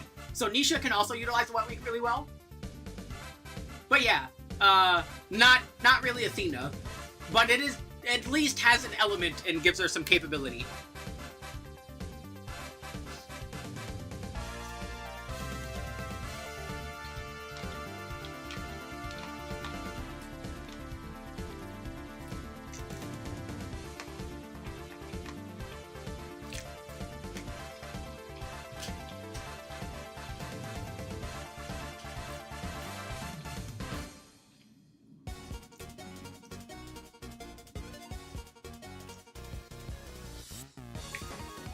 Alright, finished my food, yay. So, that is all the weapons. But we're not done, because I also included shields, class mods, and grenades. So, which ones should we go over next? Shields is next in the category, so shield it is.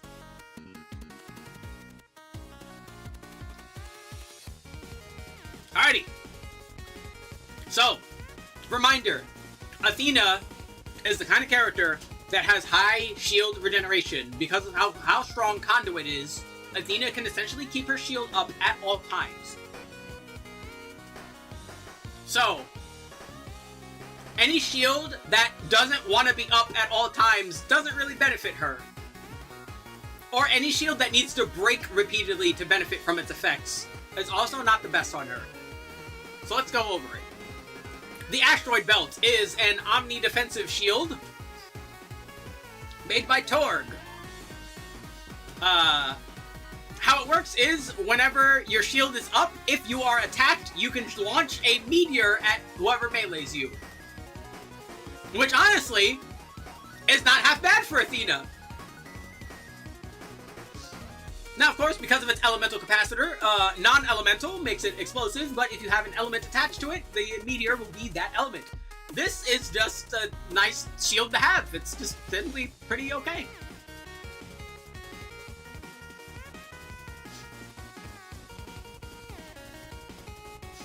You can do better. You absolutely can do better. We'll talk about when we get to better.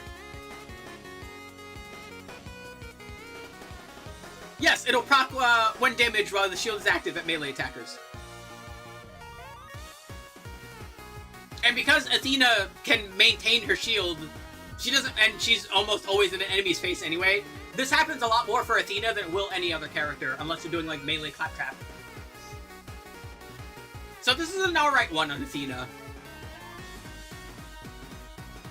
Right? It doesn't need to break in order to activate. You simply just need to get hit.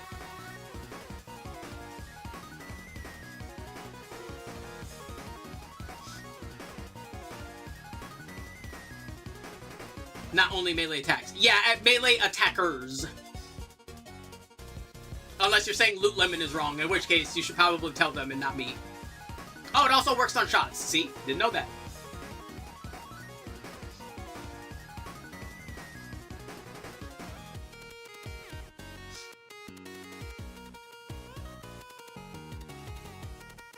See, Loot Lemon, you're lacking. That's okay.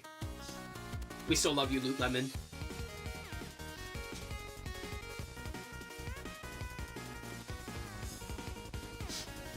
But yeah, the Asteroid Belt is pretty solid on Athena. Up next, the Avalanche. The Avalanche is an Omni-Elemental Malawan Legendary Shield. It is a Roid Shield, so when it is depleted, you will get the Roid damage. If you get meleeed while the shield is active, you will then do Cryo Spike damage to the attacker. And if it breaks, you will then Cryo Nova, and basically instantly freeze nearby enemies. Like, the freeze chance is pretty much guaranteed. Problem. Athena's not really draining her shield. I mentioned the awkwardness of pre-sequel melee builds earlier, and this is very much a good example of that. Roid shields want to be broken in order to use all of their effects. Athena, one of her best skills literally just makes it so that your shield basically never breaks. So this is a really weird shield for her to use, even in a melee build.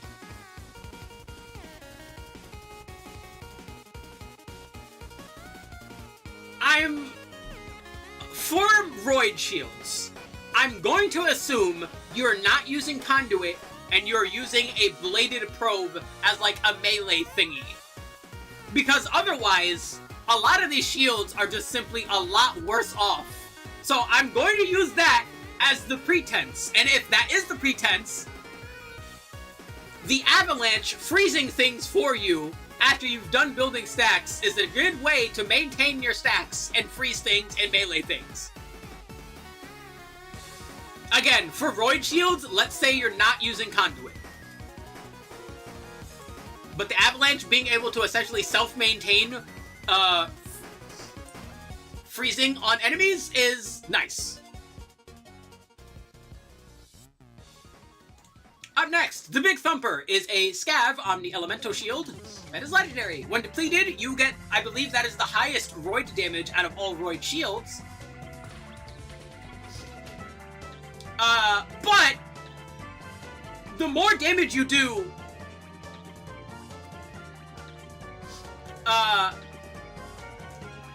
yeah, the more Roid damage you do, you'll take when the shield recharges, meaning you'll be at like 1 health, probably, because the players in Borderlands almost always deal more damage than the enemies in Borderlands, and by a lot. So after you've cleaned out an area, you'll probably just take a big burst of damage and then start dying. It's weird. You won't die, it will never kill you. But yeah, it's just kind of weird. And unfortunately, since you're not Krieg, you don't get to just, you know, go into Psycho Mutant Badass mode and press the not die button. So it's still a Roid Shield at the end of the day, but we're gonna put this in You Can Do Better. I mentioned earlier while talking with my friend Meow, if there was something I wish you could do for the Roid Shields to make them just a bit more generically useful on everyone without having to put yourself in danger, I would make the damage boost multiplicative rather than additive. So like by percent. And then make it so that when the shield is depleted, it gives you more of that boost. That way, you can still melee without having to be in fucking dying.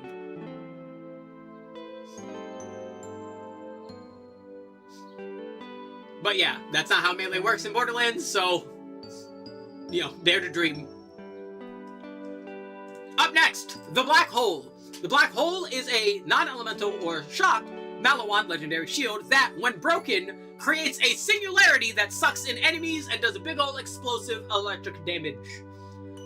It is actually something that Athena, if you're good at, can intentionally proc in order to build Maelstrom stacks. It's really tricky though, and I wouldn't recommend it, but it is possible. If you're playing with multiple enemies, like if you're playing with extra enemies mods, the Black Hole is definitely easier to use and it's funnier, but it's not something I'd go out of my way for.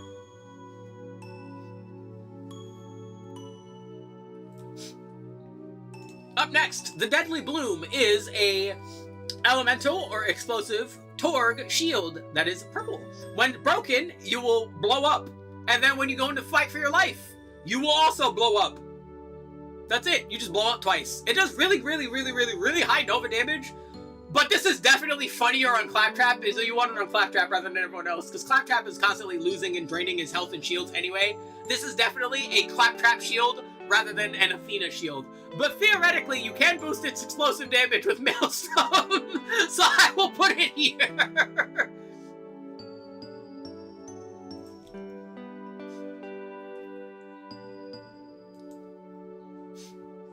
Up next, the Fabled Tortoise.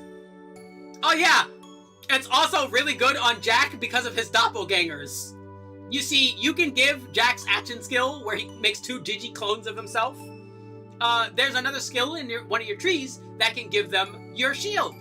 Meaning your then doppelgangers will then constantly explode. More than they already are, because those guys already explode. It is very fun on Jack.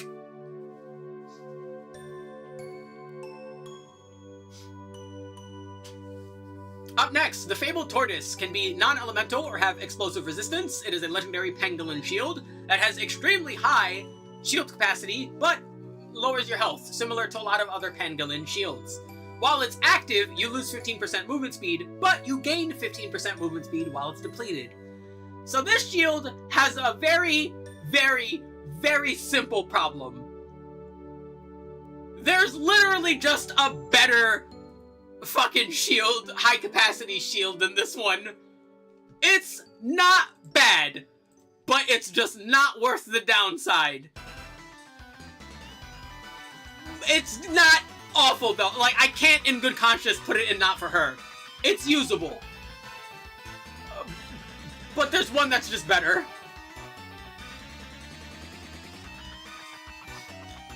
Up next, let's scroll down here. There's a bit more shields than I thought. The Haymaker.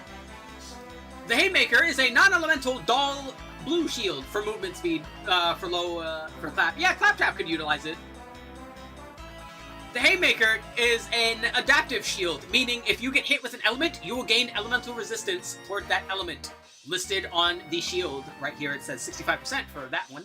That's displayed. It gives you increased maximum health, which is very nice, and it lets you transfer dots that are on you to enemies. But yeah, as listed there, don't use the shield if you have Rend. It will be weird.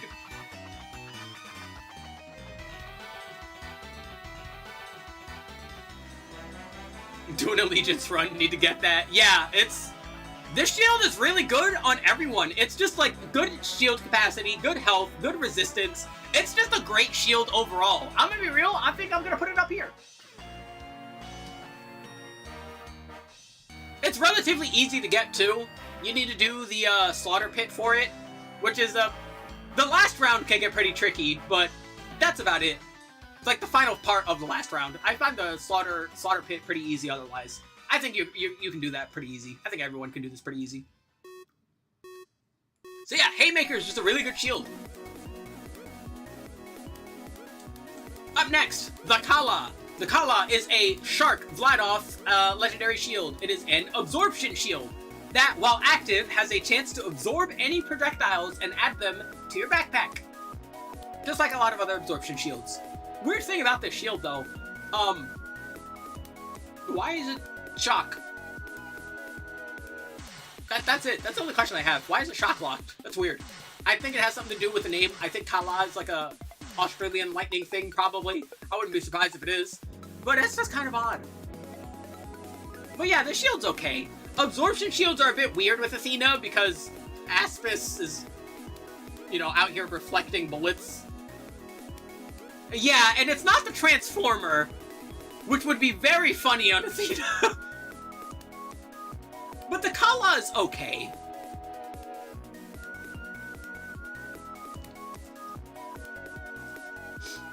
Up next, the Mork.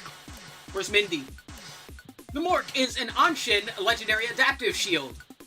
It gives you a nice increased health bonus and has very, very, very high elemental resistance.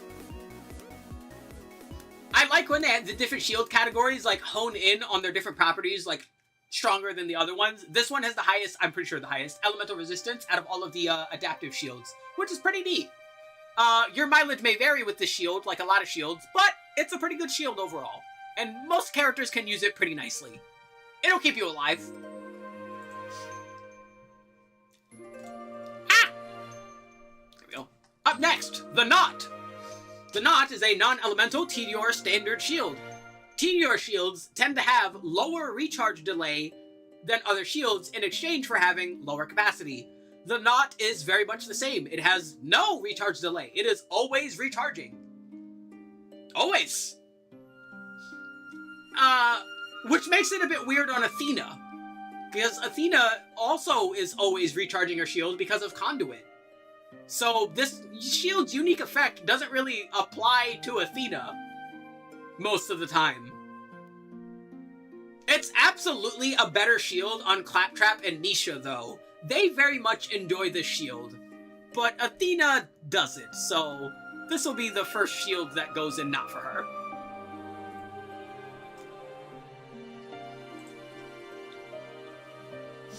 Up next, the Prismatic Bulwark. This is a non-elemental Hyperion legendary absorption shield that, on top of having... It's a different kind of absorption shield. It gives you increased laser damage and laser resistance and a higher chance to absorb laser projectiles than other absorption shields just absorbing anything. You're basically not getting hit by lasers if you use this shield. And if you do, they're going to do like no damage. This is a very strong shield on most of the characters in this game. It probably works best with Wilhelm, considering all his laser synergy. But Athena absolutely also likes this shield very much. It is a very good shield for Athena. And honestly, everyone. This is a very good shield. Up next. Wilhelm be loving it. Yeah, Wilhelm absolutely loves it. Up next, the Rapid Release is a tri-elemental Malawan Nova shield that can come in non-elemental, fire, shock, or corrosive. This is literally only used in as a mission reward to unlock the safe for springs. Otherwise, you're probably not using the shield, to be quite honest. I mean, if you theoretically want like a lower capacity Nova shield to constantly blow up enemies, I guess you could use this, but that's not something you really want to be doing with anyone. But it does at least have a function Which is better than the Min Min lighter.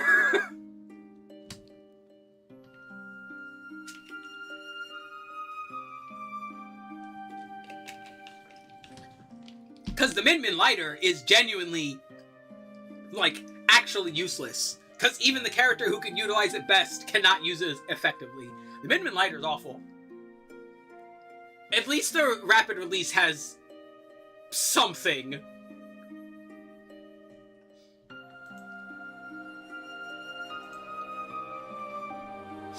The Min Min lighter is a mistake. Yeah. It's just not good.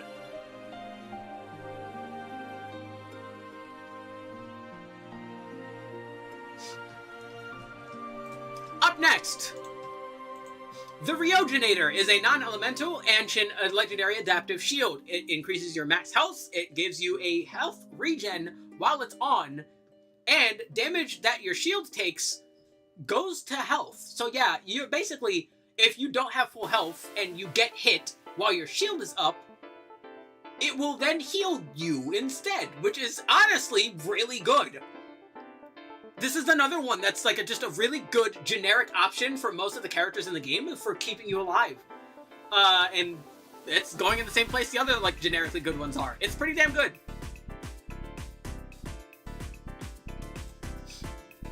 The difference between this, the Haymaker, and the Mork is basically, do you want to take less dot damage, do you want to trade dot damage, or do you want health regeneration? That's the best way to think about the difference between these three.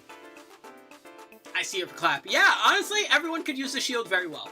It's like, we tend to forget a lot of the time that shields in Borderlands are meant to keep us alive and not just be some kind of utility effect.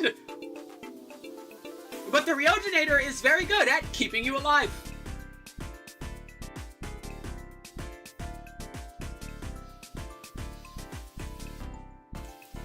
And now for the complete opposite end of the spectrum, this is the Rerouter. The Rerouter is an Omni-Elemental Hyperion Amplify Shield. While shield's full, your next shot will get amp damage listed on the card. And it will drain your shield and heal you the same listed amount.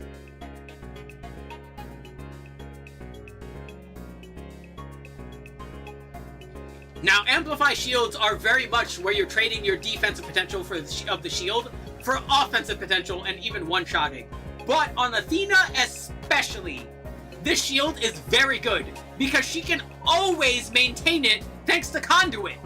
So, she basically just has a free damage increase. I think I'm actually going to put this one up here. She's one of the characters that can utilize it stronger than anyone else. It's very good on Jack clones too. Not only do they get the damage bonus, but it also kills them faster because the entire shield goes away when they shoot something.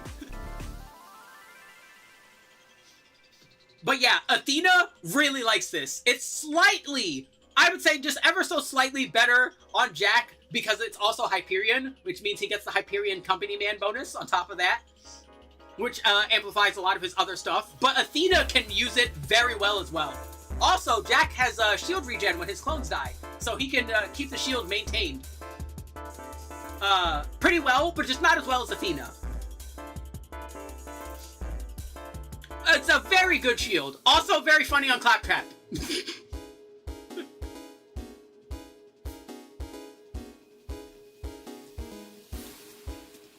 Up next, the Shield of Ages. This is a non-elemental Hyperion Turtle Shield, which has the highest shield capacity of all the shields in the game. Yeah, remember when I was talking about the Fabled Tortoise earlier? Yeah, this is genuinely, like, without hesitation, the best shield on virtually every character in the game.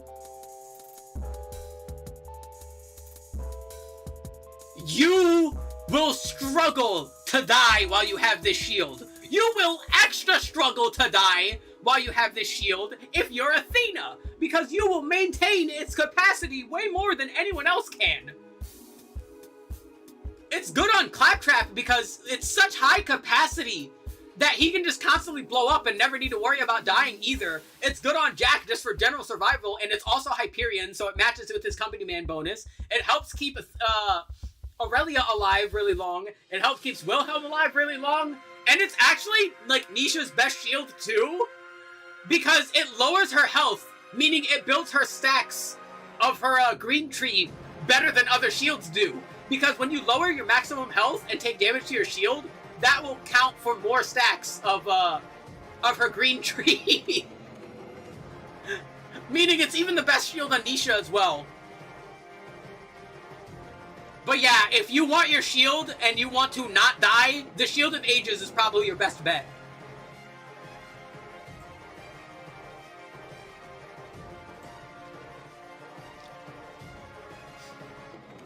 Up next, Moxie's Slammer. This is an Omni Elemental Anshin Booster Shield. Booster Shields have a chance to drop a consumable item when you are hurt while you have shield capacity. Most of the time, Booster Shields will shoot out little nodes that will then just recharge their shield capacity. But this shield is different. This shield drops out Slammers, which, when you drink a Slammer, gives you 30% fire rate, 30% reload speed, and 40% movement speed. Booster shields are usually pretty awkward to use on most characters, but because Athena can maintain shield quality pretty damn well, she can get away with using this shield pretty well compared to a lot of other characters.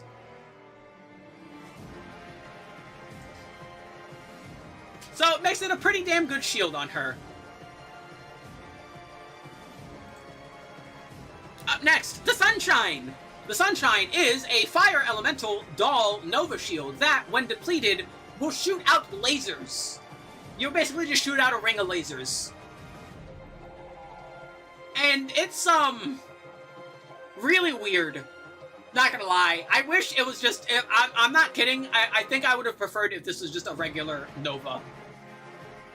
It being lasers is weird, because it ends up getting stuck on things trying to explode when it normally wouldn't. The lasers do really good damage, which is, like, the sad part. Like, you can see the Nova damage listed there. Like, it's really, really high damage. But it's just so unwieldy to use. It feels weird. It just feels weird. And Athena already doesn't really like using Nova shields because she just maintains her shield capacity too highly. So we have a Nova shield that's also just awkward to use. I want to like it. I really do want to like this gun. It's just too odd. I think other characters can use this better. Like, I don't hate this, but just not on Athena.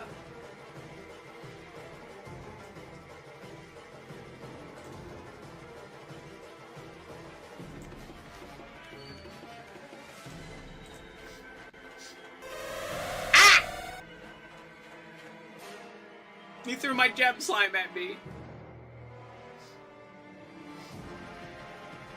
Up next, we have the Supernova, which can get either no element resistance or fire element resist. It is a Malawan legendary Nova shield that, when it breaks, triggers a large fire Nova that damages all enemies. Yeah, this is literally just what I was talking about. It's literally just a better version of the Sunshine. Yeah, as you can see here, it can also potentially appear in E-Tech rarity with lower stats, but it's still considered legendary. I haven't had that happen, but it's potential. It can potentially happen to you. All in all, again, Athena is just not someone that utilizes Nova shields all that well.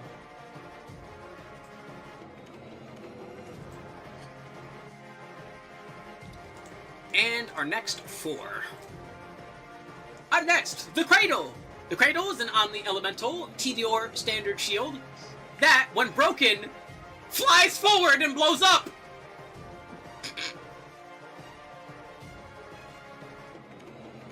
Now, because it flies forward and blows up, and has good recharge rate, you can, and its capacity is low enough that you can intentionally hurt yourself while fighting enemies in order to just have this fucking giant grenade shield just flying out and hitting enemies. This shield has been in, like, almost every game in the series, but man, I think Athena is one of the better users of this shield than, like, anyone else in any of the games. I still don't think it's good, but it's probably best on Athena. It's very funny.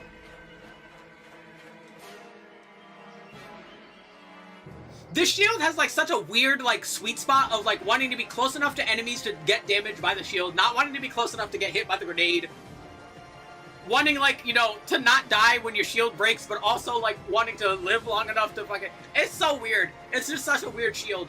But it's one that I think Athena's kit utilizes better than most other characters. Aside from debatably like what action skill starts in Borderlands 3, where you can just automatically do it. But even then, that's kind of weird in that game, too. Again, it's a very weird shield. Ooh. Up next, the Sham. The Sham is a non-elemental, legendary Vladoff absorption shield that is most notoriously known for having the highest absorption chance out of all absorption shields at 94%. Now, it also has among the lowest capacity and lower recharge rate, but decent enough recharge delay. But do keep that in mind.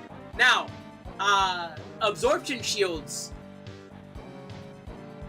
aren't bad, but Athena doesn't really care about them. Because of Elemental Barrage and because of Athena's general flow of combat, she doesn't really have ammo problems, like ever. Her strongest benefit is being able to use a lot of weapons that other characters can't because of their bad ammo efficiency on them. Aside from, of course, Jack. Oh, I forgot the Moonscaper. Wait, did I not mention the Moonscaper? What the fuck? Why are you still down here? We'll get to him in a moment. I skipped the Moonscaper! So yeah, the Sham is weird. I think it's definitely the best, debatably, on Nisha, but I don't really think Athena wants it. Or if actually... Yeah, you know what? No, I'm gonna move it down here, and I'm also gonna move the Kala down here, because it's the same thing, right? She just doesn't really want to use absorption shields. Like, there's just not enough of a benefit of it. Oh, side note, these are non-ordered. I feel the need to stress that. I've just been going in alphabetical order for these. These are all not ordered. Yeah. Anyway, hold on. Since I accidentally fucking skipped the Moonscaper. Somehow. Yeah. The Moonscaper, unfortunately, is just a worse version of the Wombat. Yeah, I know it sounded like I made a big deal out of it. Listen, I'm just being honest. It's just a worse version of the Wombat. Technically, you could argue it's just slightly better because it has more pellets, so it would benefit, you know, from the explosions, the explosive scaling just a smidge more. I'm not one of those people. Where did we put the Wombat? We put the Wombat here. Well, we're putting this here too. All right, Moonscaper. You would go right there, under the Nagi. I barely play Athena. Yeah, I really like Athena because she is a very neat flow of combat. Only for jumping around. Yeah, you can use it for rocket jumping if you want to. But how often are you really doing that in the pre-sequel? That's, you know, not too often. It's there, though. Up next, the Shooting Scar, a legendary Omni-Elemental Roid shield that, when depleted, spawns a meteor above an enemy when you melee them that will fall and deal explosive damage. Now, it has good Roid boost, long delay, which is also nice. The meteors are weird. Because if you're inside, they tend to get stuck on things and just not hit the enemy. Which is very unfortunate. I need to double check. Let me reread these here. Hold on, really quickly.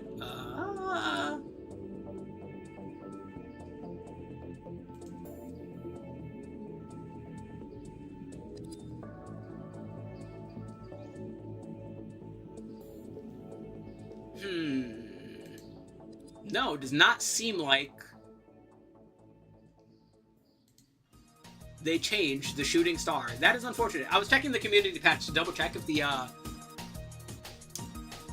the Shooting Star, like their spawn, was lower than it is. It is not.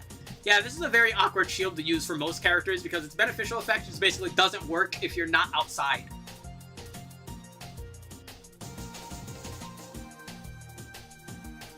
Which is just awful feeling. It's really bad. Which is unfortunate, because I think it would make a really good Roid shield otherwise. If you're outside, it's fine. If you're not outside, just use a different shield, I think.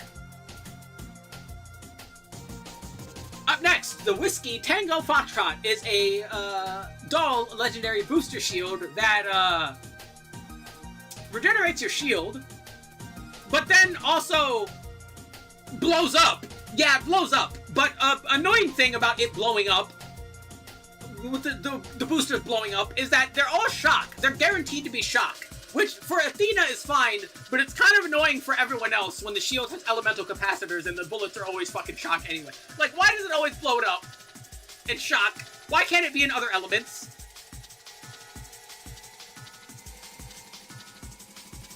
Yeah. Again, as usual with a lot of other booster shields, I think Athena can utilize it well. Because it's always shock, it'll work with her that way too. But it's still kind of awkward, not gonna lie. Alrighty, up next. Grenades! This one will be not the most long, but not the shortest either. Let's open all these up. Except that one. We're ignoring this one because this is literally only used for a mission and no other reason. You do not want to use it. It does literally 1 damage and nothing else, except for that mission.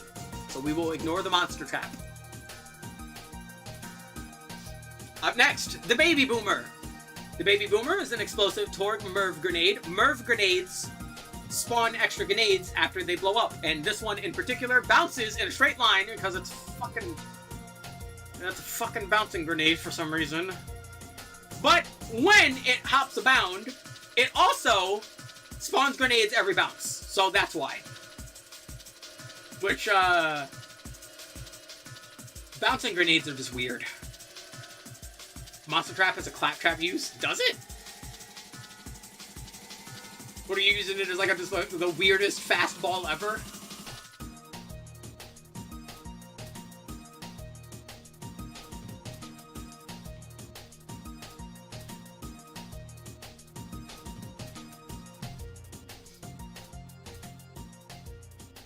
For Red Tree. Okay, yeah, literally just for that. Oh no, yeah, because you can throw the grenades to get your grenade damage, but wouldn't you still want other grenades? Yeah. Yeah, use it for swapping. Yeah, that's weird. I think I'd still just prefer other grenades, but I get it. You're in a sparkle, you're gonna shine. Yeah, it makes sense. But yeah, the Baby Boomer, it's fine. It's not awful. It's fine. You can go here. Not using it too often though. Up next, the bonus package. The bonus package is another explosive legendary Torgue Merv grenade that, when it explodes, spawns out 10 child grenades that will then blow up twice. It's just more explosive damage. The problem with the bonus package, and to a lesser extent the Baby Boomer, is that they're basically just explosive damage. Worse Rolling Thunder. Ah! Yeah. Yeah. Up next, the Bouncing Baza. This is an Omni-Elemental Doll Bouncing Betty Grenade. Bouncing Betty Grenades, when thrown, spin constantly and shoot grenades, which makes them, if you get them in good elements, a very good way to maintain Maelstrom stacks or keep enemies frozen. And in that regard, the Bouncing Baza also does that and shoots out 12 fucking extra grenades out of it for no fucking reason. It is a, not Crossfire. There was a legendary version of this in Borderlands 2 that wasn't the Crossfire. The Crossfire was the Seraph version. But yeah, it is basically just the Crossfire. And the Crossfire was good. And this grenade is also good. This is a good grenade. I think if you want a grenade for freezing enemies, I think this is probably the one. I don't think you want one in shock, as we'll come to see later. But I think if you want a cryo freeze this dude now grenade, I think this one's a good bet. This one's pretty handy for that. Up next, the Contraband Skyrocket. This is a fire-locked, unique scav grenade that does damage based on your player level. So yeah, it technically doesn't have a level. Theoretically, it's level 1. And yeah, it will do damage based on your level. So the higher your level, the more damage this grenade does. And because it is basically just a big fuck you damage grenade that is always fire-locked, Athena can actually make decent use out of this, but it is good on everyone for just doing a lot of damage just in case. But I will put it here. I don't think she utilizes it any better than anyone else, even with all the Maelstrom. She can. You will absolutely delete a room if you have max Maelstrom stacks and just throw one of these, but the same goes with virtually every other grenade. Pretty neat, though. Up next, the Data Scrubber is a shock-only Malawan Transfusion Grenade. Transfusion grenades, when you hit an enemy with them, will shoot out a, homing projectile that will then try and heal you. This one will restore your shield instead of your health, unlike other transfusion grenades. And it's okay. It's alright. Again, similar to the other grenades, it's fine.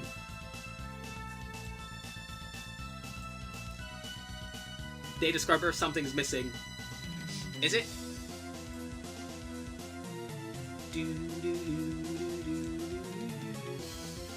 Whee! It regens grenade ammo. Ah! See, just say so. Not listed here. See? It's another thing I didn't know. See, that's how I know you're a Claptrap main, because you're out here talking about all the grenade techs.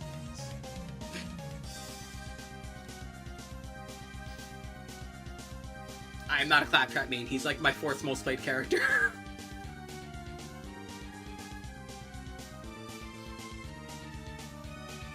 Still like him though. He's a fun character. I like Claptrap.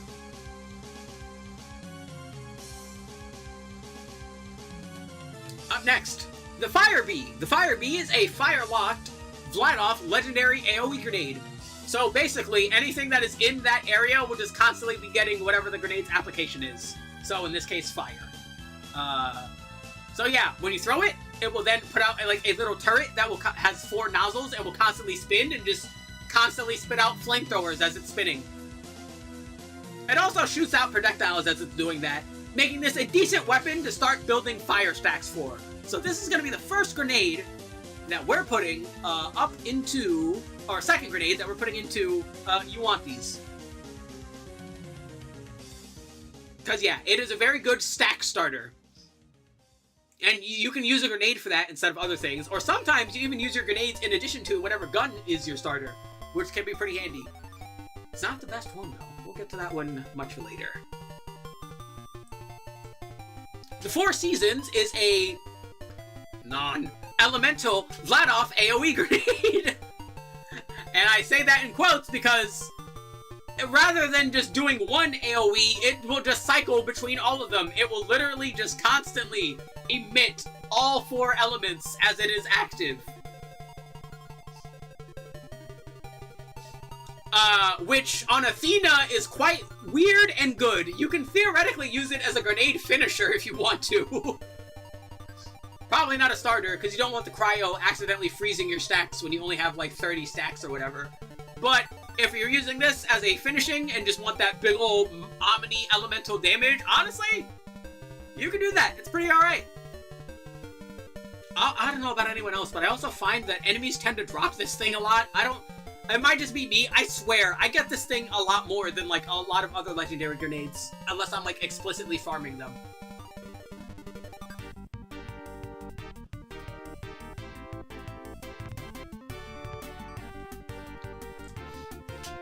Up next, the Kiss of Death. The Kiss of Death is an Omni-Elemental Malawan Transfusion Grenade that you get from Moxie before you go up to Helios, so it is guaranteed. Drop some badass dragons. That explains it. it will attach to an enemy and then continuously deal damage to an enemy and then explode and then shoot out its healing orbs. Noted though, this shoots out way more healing orbs than a lot of other transfusion grenades. So if you want a transfusion grenade to keep your health up at all times, this one is very good. So much so that I think putting it in You Want These would be pretty alright.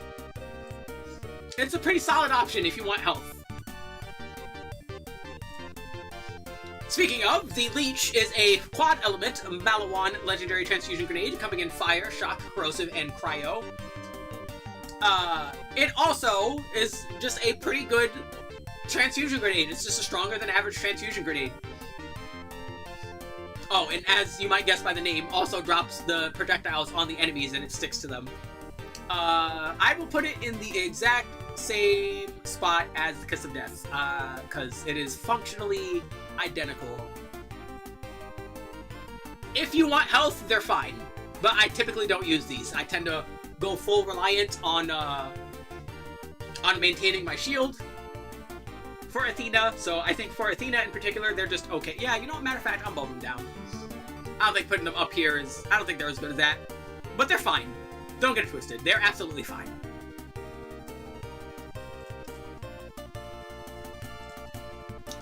The Meganade is a Omni-Elemental Vladoff Legendary Singularity Grenades. Singularity Grenades prime, and then when they explode, they suck in enemies towards the epicenter of the explosion. The Meganade does that 3 times! Making it one of the best CC tools in the game.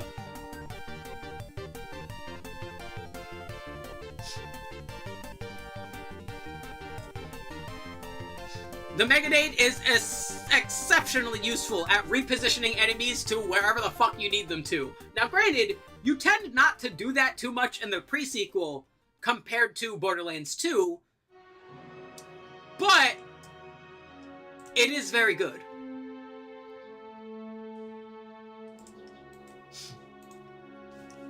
It is a pretty good grenade, whether you get one in Shock to maintain your Maelstrom Sacks or Cryo to add even more CC capability to the grenade. Both are very nice. The Nasty Surprise is an Omni-Elemental Hyperion Merv grenade that, basically teleports to enemies. Yeah, it basically never misses. That's it. I think it's fine. It's not something I'd go out of my way for, though.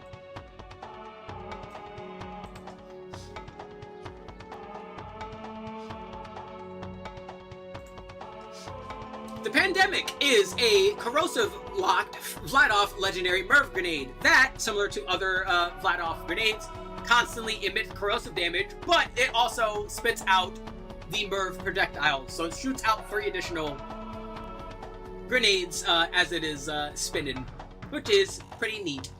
But it's basically just a strong version of a purple Vladoff corrosive grenade, and it's fine. The thing with Athena, though, is you usually don't want to be using your grenades for damage. Her grenades serve a greater purpose. Case in point, the Quasar. The Quasar is a shock-locked Hyperion Singularity Grenade. It's also a Tesla! So, any enemy that gets sucked towards it is also constantly getting electrocuted, making this one of Athena's best starters. You throw these out, and then you start building up some stacks. It's pretty damn good. Now, mind you, if you're playing on PC, and you have physics on, this grenade might hate you. I'm just telling you right now, especially, I don't know, it's happened to me more in 2 than it has in the pre-sequel, but please turn physics off if you want to use this grenade. The game might actually fucking explode.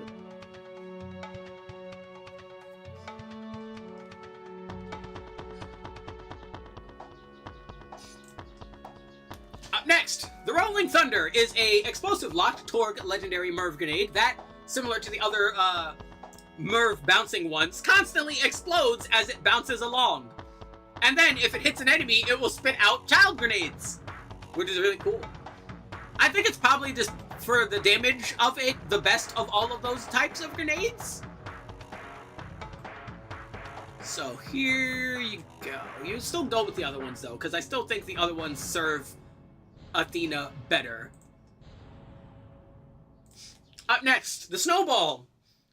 The Snowball is a cryo-locked Meteor standard grenade that is effectively this game's version of the Fastball, except it's cryo-locked. Which just kind of makes it worse than the Fastball. Like, the Fastball was really good because it could come in all elements, so you could element match and just, like, dome a dude and they just die. No joke, if this was just the Fastball instead of the Snowball and it could come in all elements, this would be pretty good on everyone. It being cryo-lock restricts it so much, and most people prefer taking the mining laser over this because you have to pick one in this quest. And I already don't like the mining laser, and I don't like this thing either. Yeah, the Snowball is just not great. And it's definitely not for Athena. Do I put it in No One Wants These? It's the worst grenade. It's definitely the worst grenade, but you know what? I think it still has a place as a grenade, so no, I will not do that. And finally, we saved the best for last. The Stormfront is a shock-locked Vladov AoE grenade that shoots out 5 additional AoE grenades when it lands. You will find it to be no surprise that this is considered Athena's best grenade, and many characters' best grenades, because this grenade has insane synergy on every character. It is the best grenade for stripping shields, so anyone that just wants shields gone will take this. It is immensely useful on that. It has immense utility on Nisha because of how Tombstone works. Nisha can get the Tesla coils from this to crit. And guess what? Because of how passive weapons effects works, if you're holding the Excalibastard with Nisha and this crits something, it will get frozen. So Nisha can freeze enemies with this grenade.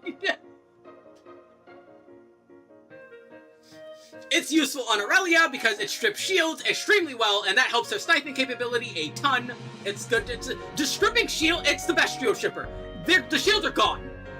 That's busted. It's busted and it's hysterical. I love it. It's one of my favorite dumb things about Borderlands synergies. Side note, that applies to everything else because of how passive weapons effects works. But the Stormfront is like one of the best things with it. Because it's constantly going off, it has a gigantic blast radius, and it makes more fucking grenades, which just makes its blast radius even bigger. The Stormfront is absolutely Athena's best grenade. I would argue it's Nisha's best grenade. I would argue it's the best grenade in the game, period.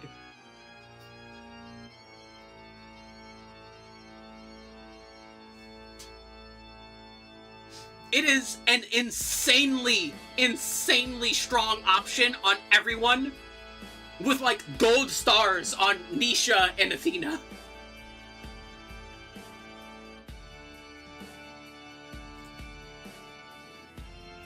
Yeah. Dude, it was even fucking in Borderlands 3. It was so good in Borderlands 3 that they had to fucking nerf it. I never got to play the game before they nerfed it. I would have loved playing as Mose using this thing in Borderlands 3. Mose is my favorite in Borderlands 3, so...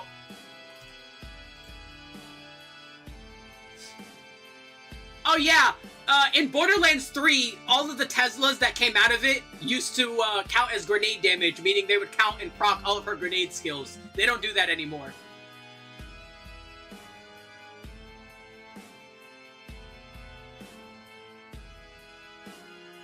Yeah, it got nerfed in Borderlands 3 because everything it did counted as grenade damage.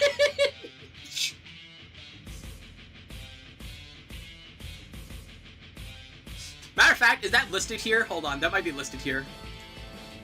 So I'm not talking out of my ass. Yeah. Stormfront. Oh, they don't have the change notes! They don't have the patch notes here, unlike the weapons. That's annoying. That sucks, because yeah, they had it on the... They had patch notes for like some of the other stuff, but yeah. They changed how this grenade works, so it doesn't count as grenade damage anymore. Or splash damage, as it's finally known as in Borderlands 3. It's still fine in Borderlands 3, but let's be real, Borderlands 3 has some other crazy grenades that you're using instead of this, sadly. But it's still an alright option. RIP. Yeah, I agree. On to Athena's class mods. As we went over, Athena has mostly an elemental focused with some melee potential, so any skills that increase elemental effectiveness is going to be valued just a bit more than ones that don't. So, let's go over them. Up first, the Blade Master. The Blade Master is a... hold on, let me adjust myself here. Here we go. The Blade Master is a doll class mod for Athena that boosts Mercurial, Clarity of Purpose, and Gun Kata, which do... oh, it's not listed here. That's annoying. Gun Kata is extra gun damage and extra melee damage on enemies that you just shot. Which, you know, hold on, let's open it up here. Yeah, here you go. Clarity of Purpose increases your melee damage and maximum health, and Mercurial is a kill skill that gives you increased movement speed and damage resistance. This is an alright class mod if you don't have other things. It also passively boosts, as you see there, melee damage and crit damage, which is strong, but Athena is not someone who really cares about critical hit damage compared to a lot of the other characters. If you are doing melee, though, then that matters a bit more because you can melee crit spots in Borderlands 2 in the pre-sequel. So it is still pretty strong on her. It is an okay option. I think if you're going melee, it's Blade Master, right? Yeah. Why is it unordered? That's why that's unordered. I'm a potato and accidentally hit the wrong thing because I am goober-shaped. This should be the Bloodthirster. There we go. But yeah, the Blade Master is, if you're doing melee, it's pretty neat. Like, the more pure your melee is going, I'd say it's a bit better. Do you want to put it here or do you want to put it up there?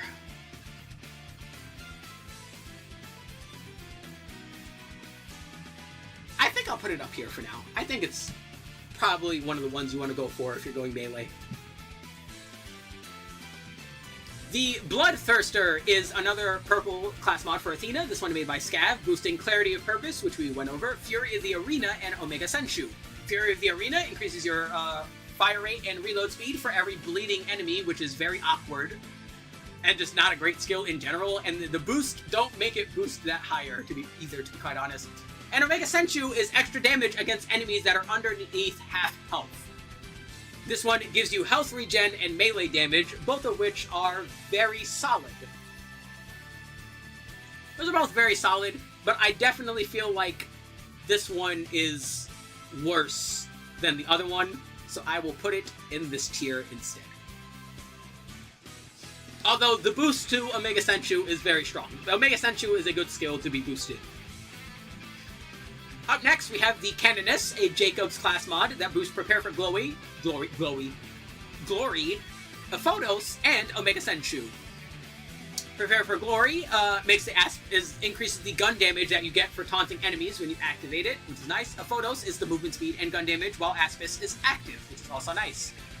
And yeah, thanks Demonite, the pillar of the community that he is, yeah, the listed speed on some of the class mods are just wrong, and this is not unique to the pre-sequel. The Borderlands 2 has this problem as well with several class mods. The actual bonuses you get for one of these at highest capacity is 48.5% shotgun fire rate and 48.5% shotgun reload speed, making this a pretty damn strong class mod overall.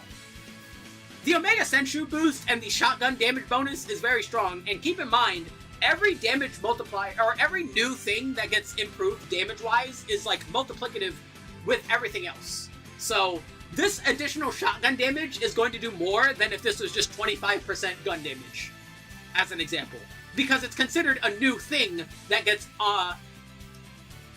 gets grouped into the formula. So, different damage bonuses end up multiplicative rather than the same one getting, bigger, a lot stronger. Making this one pretty decent. How decent is it, though? I guess if you just want to go, like, nuts to butts with shotguns, it could be fine. but it's not one I'm in love with personally. But it's good. The Celestial Gladiator is a legendary Vladoff class mod for Athena, boosting Gathering Tempest, Hold the Line, Gun Kata, Vanguard, Conduit, and Clarity of Purpose. Go over those again really quick. Gathering Tempest is magazine size and reload speed, which is nice to get boosted. Hold the Line is Aspis duration, which is very nice. Gun Kata, as mentioned, is gun damage and melee damage against enemies that you just shot. Vanguard is the health regeneration while your Aspis is active. Conduit is the shield regeneration while you have shock dots on enemies. And Clarity of Purpose is, once again, melee damage and maximum health. Those are all very solid things to boost. Those are all very, very, very good things to boost. On top of that, being a legendary class mod, it has a unique ability that immediately recharges your shield every time you activate Aspis. Which is kind of redundant if you ask me, but it could potentially come in a pinch. On top of that, as usual with certain cards, and the fire rate bonus is incorrect. The actual fire rate bonus is 57.2%, but the health addition is correct. This is one of Athena's better class mods, and among her best. It is very good.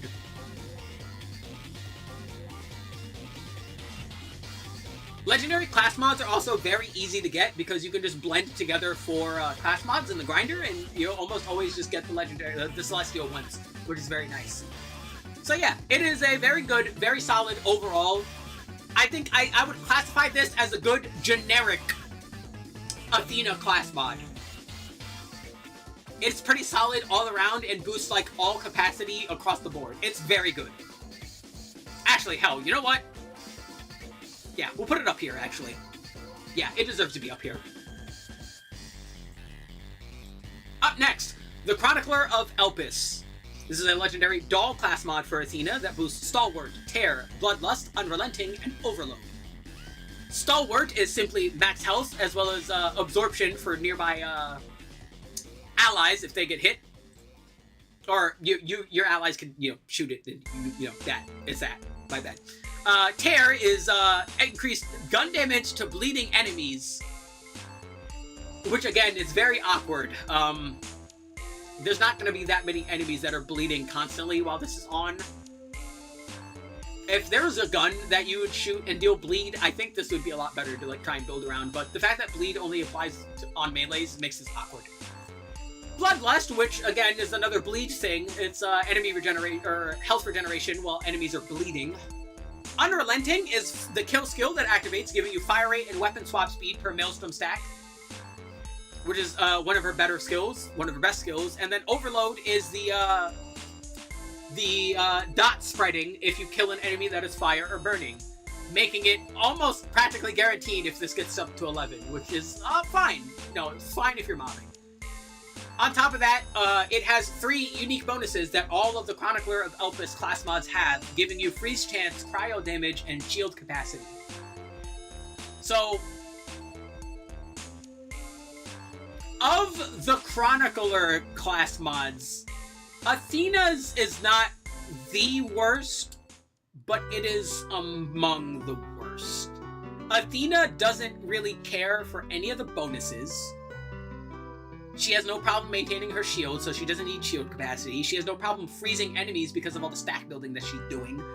And none of the skills that it boosts are really great, especially because of how weird they are, considering Tear and Bloodlust are in the blue tree and mostly focus around bleeding enemies, which requires you to do melee damage, while Unrelenting and Overload are mostly dot focused, which is weird. See that CM from Claptrap? Yeah, Claptrap really likes his Chronicler of Elpis class mod.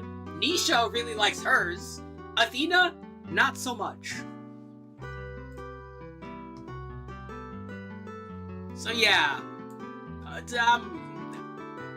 it's technically her. Like I can't put a class mod in someone else's fucking thing. So by default, it has to go here. I guess if I'm following this. Up next, the Defender class mod. Yeah, that. Comment and subscribe. I know the bot is saying it too, but my best friend's also saying it, so do it.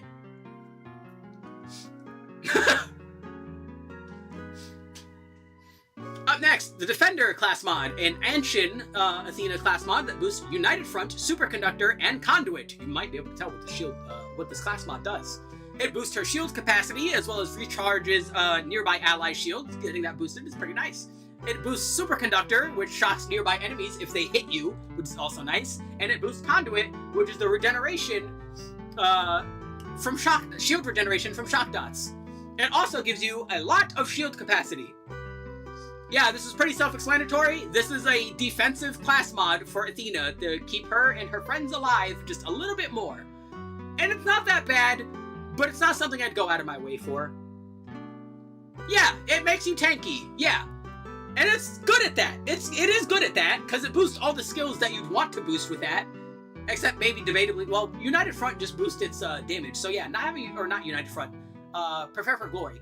Not having that boosted is not the end of the world. So honestly, yeah, it's a pretty damn good class mod if you just want to keep your friends alive, because they're goobers. So yeah, it's alright. Up next, the Dominator class mod, a Vladoff Athena class mod, boosting Mercurial, Tear, and Gathering Tempest. Mercurial is the kill spell that increases your movement speed and damage resistance. Tear is extra gun damage against bleeding enemies, and Gathering Tempest is mag size and reload speed. The gun has a actual fire rate bonus of 43% and not the 23% listed on the card, because Borderlands is weird and lies to you sometimes. And this is just, it's fine. Honestly, like, the fire rate boost, I think, and the Gathering Tempest boost is doing a lot of heavy lifting for this comm. But it's still not the greatest. It's fine.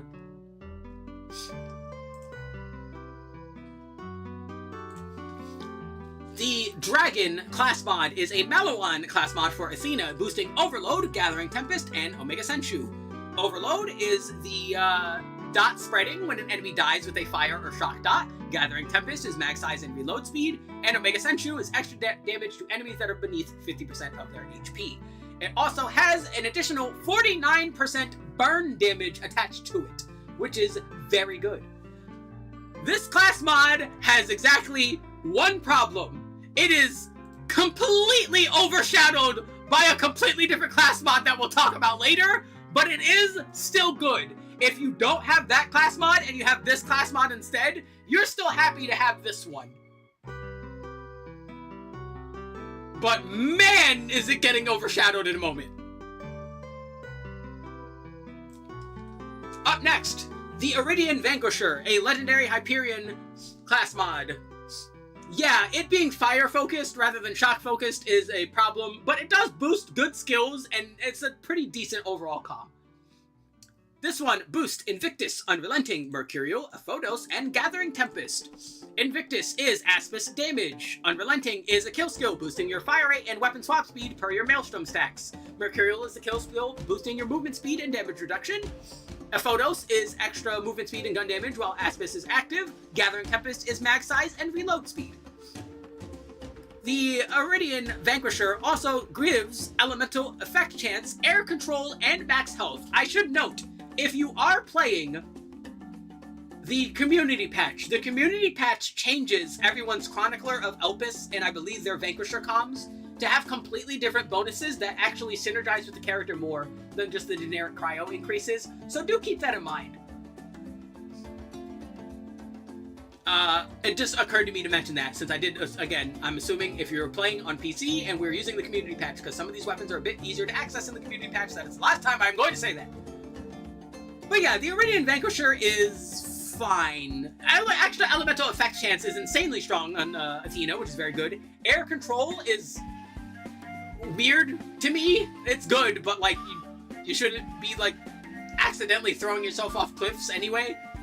And extra health is nice. The skills it boosts are also pretty solid across the board. This comm is fine.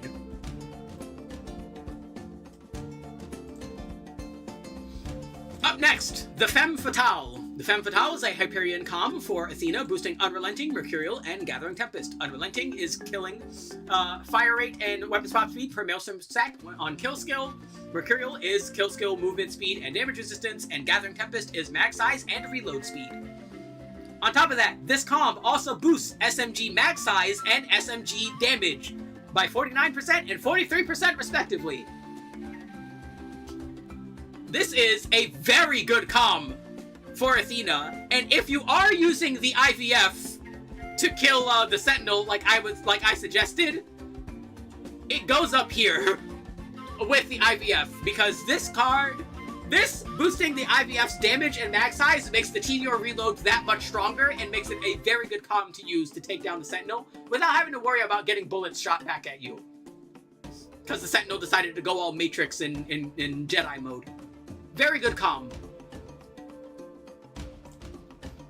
The Gladiatrix is a Hyperion comm for Athena, boosting Aphotos, Return Fire, and Mercurial. Aphotos is movement speed and gun damage while Aspis is active. Return Fire is bullet reflection while Aspis is active. And Mercurial is kill skill, movement speed, and damage resistance. It also gives you a bunch of health and an actual reload speed of up to 48.5%. Once again, thank you Demonite so much, because god, fucking comms are weird. But yeah, the Gladiatrix is neat. It is a different way of keeping you alive while being mostly focused on Aspis, and leaving it up rather than anything else. It is okay though. It's fine. The Hologram is a doll comm for Athena that you can only get from the Holodome, which, not gonna lie, makes it extremely fucking annoying to get. But it boosts Overload, Superconductor, and Flash Freeze. Overload is the dot spreading, as I've mentioned several times before. Superconductor is shock on melee attack if an enemy hits you while your Aspis is up. And Flash Freeze is freezing your stacks for a certain amount of time while you have freezing your Maelstrom stacks if you freeze an enemy. And boosting Flash Freeze is very strong. And this comm is one of the few comms that does it. So honestly, being able to boost Flash Freeze alone makes this comm pretty damn good. But it also boosts shock damage and fire damage by 49%. And also slam damage if you want to be slamming and jamming on enemies for some fucking reason. But that boost to shock damage, and that boost to fire damage, and that boost to Flash Freeze makes this one pretty... Actually, no, I'm putting it up here, actually. Because, yeah, Flash Freeze is that important. Flash Freeze is the thing that, like, affects your flow of combat more than anything else. It means you get to use your big dick damage weapon way more frequently if Flash Freeze is up for as long as it can be. Boosting Flash Freeze is immensely strong. The Protector comm is an Anshin class mod for Athena, boosting United Front, Hold the Line, and Vanguard. United Front is increased shield capacity, and your allies can damage you in order to charge your Aspis. Hold the Line is extra Aspis duration, and Vanguard is health regeneration while your Aspis is up. Once again, we have another defensive-focused one, but this one also gives your team action skill cooldown rate by 25%. This one is also pretty solid overall.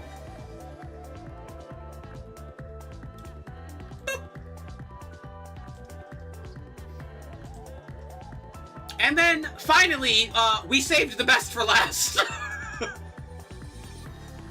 This is the Storm class mod. This is a Malawan class mod for Athena that boosts Storm Weaving, Unrelenting, and Flash Freezing. Storm Weaving is the skill in the very top of the tree, the one that gives you increased fire rate and status effect chance. Unrelenting is the kill skill, giving you fire rate and weapon swap speed per Maelstrom stack. And Flash Freeze, again, freezes your Maelstrom stacks when you freeze an enemy. On top of that, it also gives you 49% shock damage.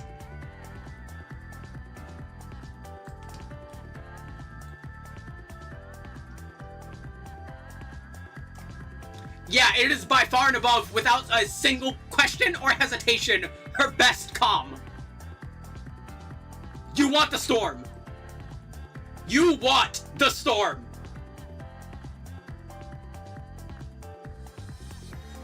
Yeah, remember how we were talking about the dragon being outclassed? Not only does the Storm outclass the dragon in element, it also outclasses it in skills.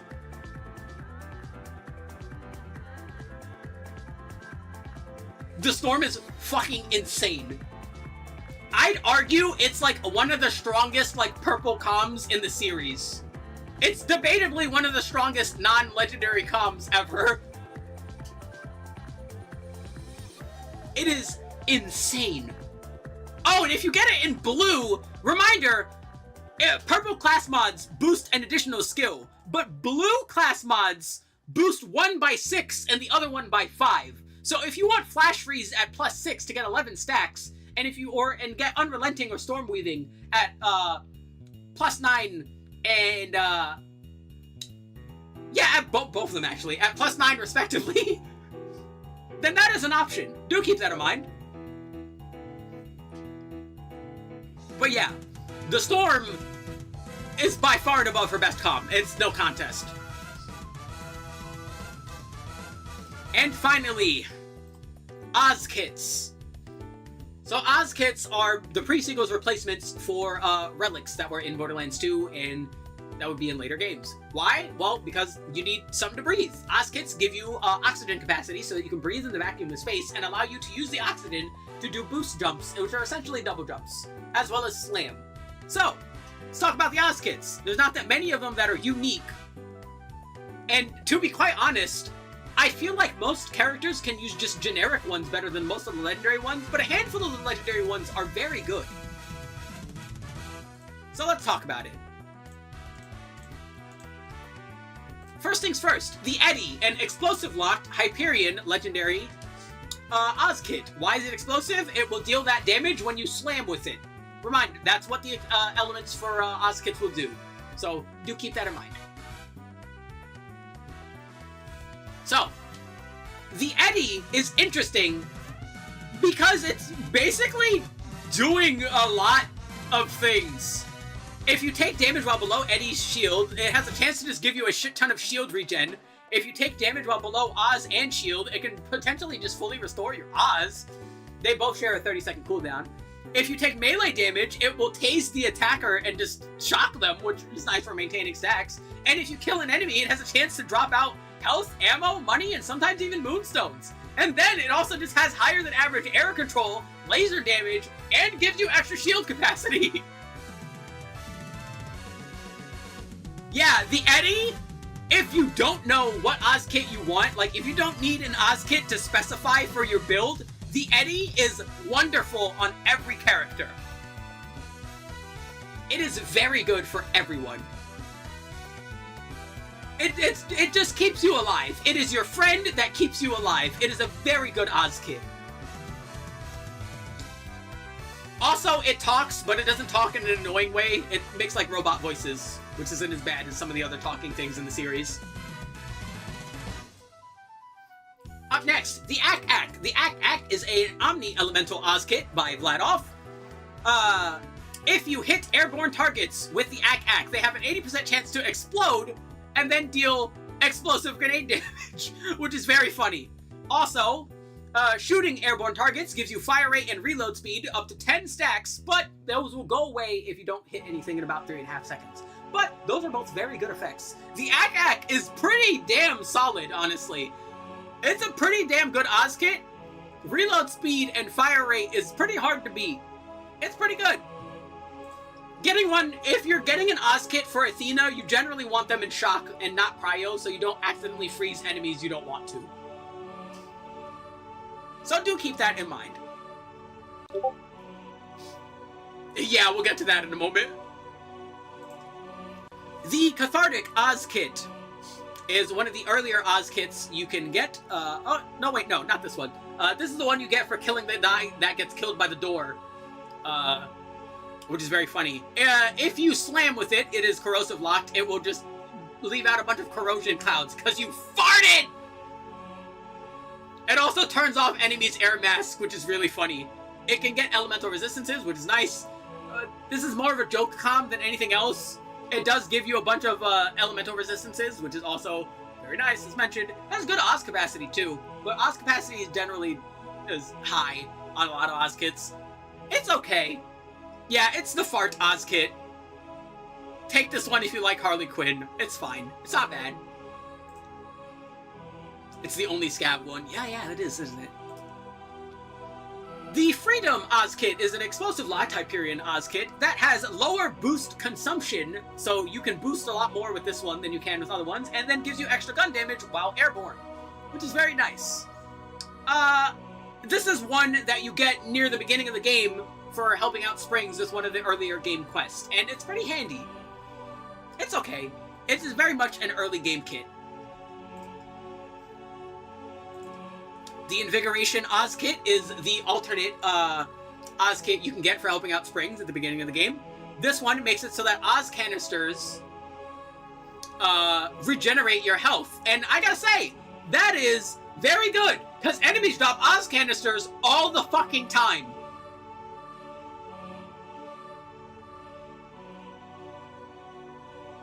The one gun, actually, the boomy. Wait, which one? Where?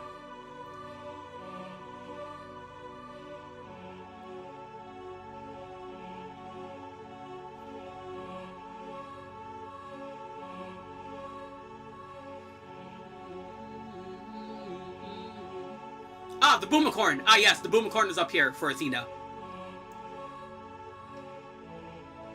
Yeah.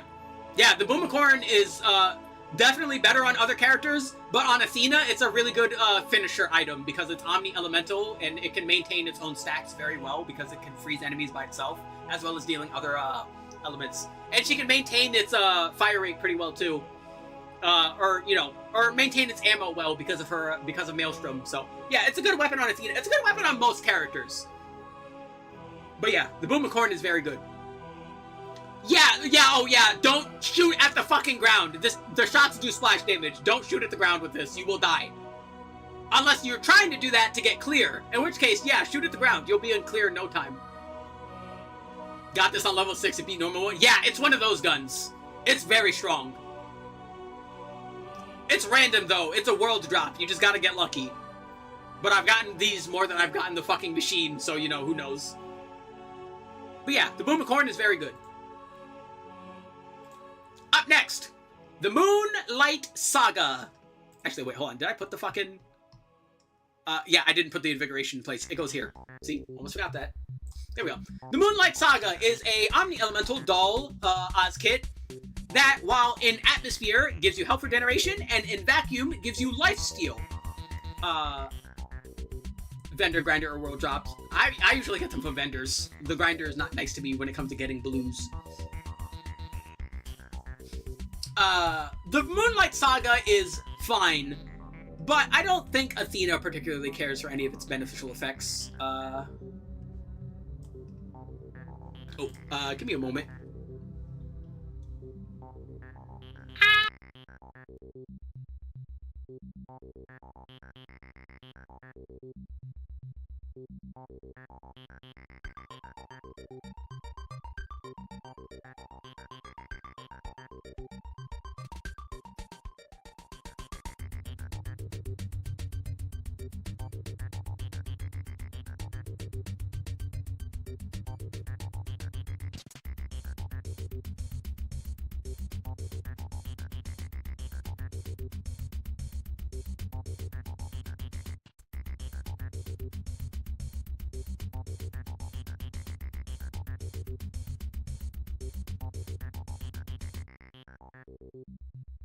Alrighty, I am back. I thought I heard the doorbell. I did not. Alrighty. Yeah, the Moonlight Saga also has really low capacity, which is also, like, not great for most people, but, you know, it's fine on Claptrap, but Claptrap has another Oz kit he prefers. Up next, the Oxidizer. The Oxidizer is an Omni-Elemental Malawan Oz kit that, while in Atmosphere, you get increased fire dot chance and incendiary resistance, and then in Vacuum, giving you health regeneration. It is okay. It's nice that its bonuses switch to actually be usable in the areas you can use them in. Like a meteor for grenades. Ah!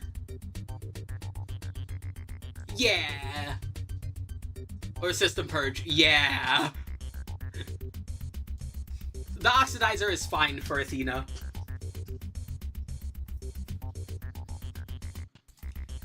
The support relay is an Omni Elemental Hyperion legendary Oz kit that gives you gun damage for each unit of Oz you have. In addition to that, every other character with additional Oz will give you even more Oz and reduced Oz consumption rate, meaning you guys will use less Oz and have more damage. Even if you're just the only person using this is still a very high damage increase on your comms. This is a very solid Oz kit to have overall. It's kind of hard to beat it.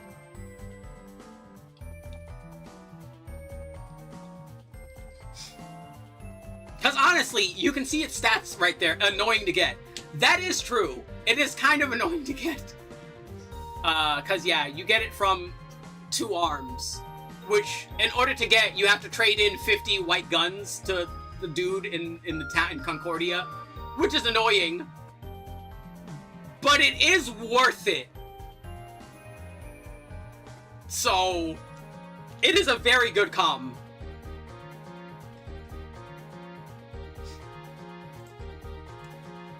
Up next, we have the Systems Purge, an Omni Elemental TDR comm that, when you kill an enemy, gives you more Oz, and when you're above 75% Oz, your next shot will consume 50 and then deal a kinetic damage nova that knocks back enemies.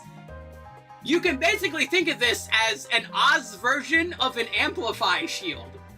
And it's pretty good, but one character definitely uses this better than everyone else, and it's not Athena. It's Claptrap, because robots don't need to breathe. So he will always have it be at optimal capacity for him. He never needs to worry about that.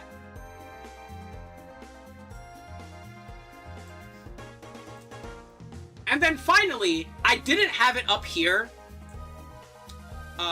So I'm going to... Because Loot Lemon doesn't have generic purples available, I made sure to,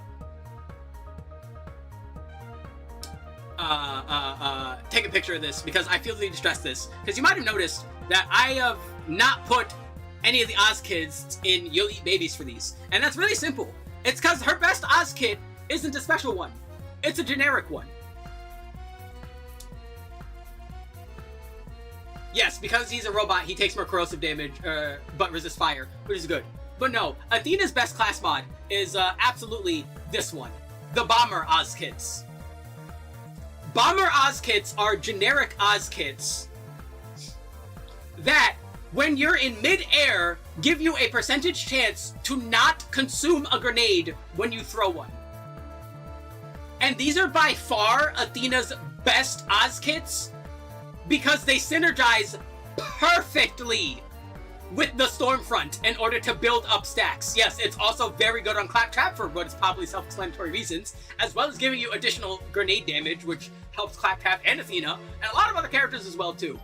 So yeah, she absolutely loves bombers because the Stormfront is so pivotal to building up starting stacks. It is immensely useful.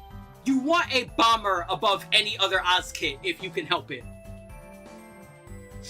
And if you can get a shock one for shock slams, that's even better.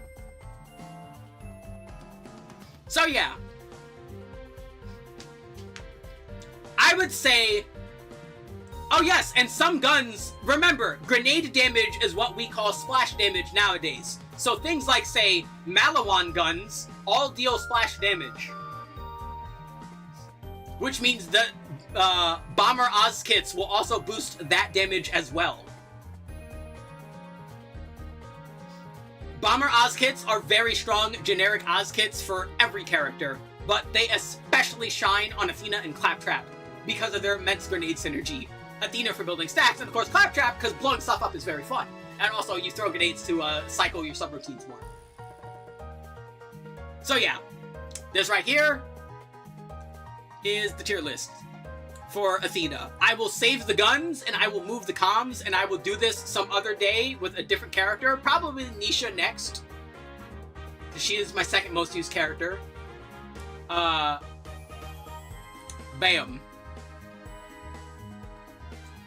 Yeah, I will save that. Borderlands pre-sequel. Athena gear.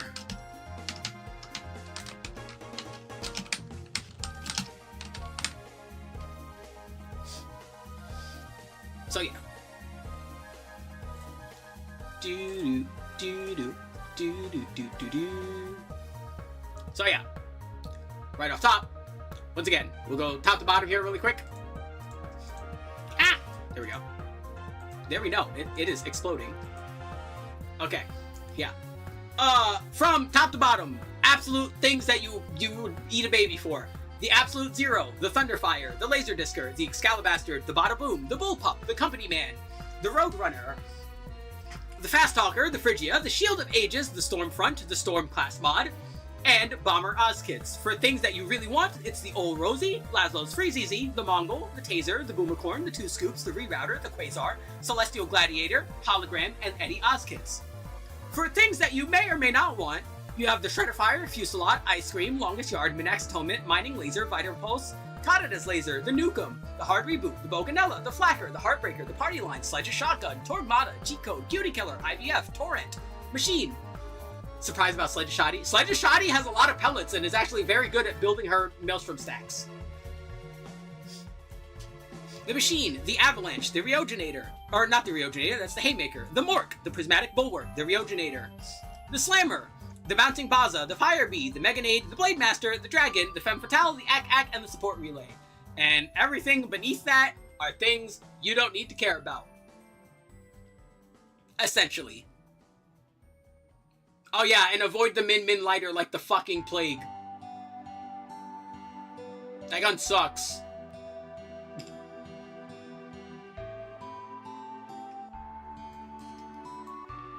But yeah. With that, thank you for watching. I hope you enjoyed. I hope you'll come around for next time. Next time being Monday. As usual, not sure what I'll be doing for Monday. I will know when I get there. I am going to lay down now. My head hurts, and I'm thirsty and tired, and I need a nap.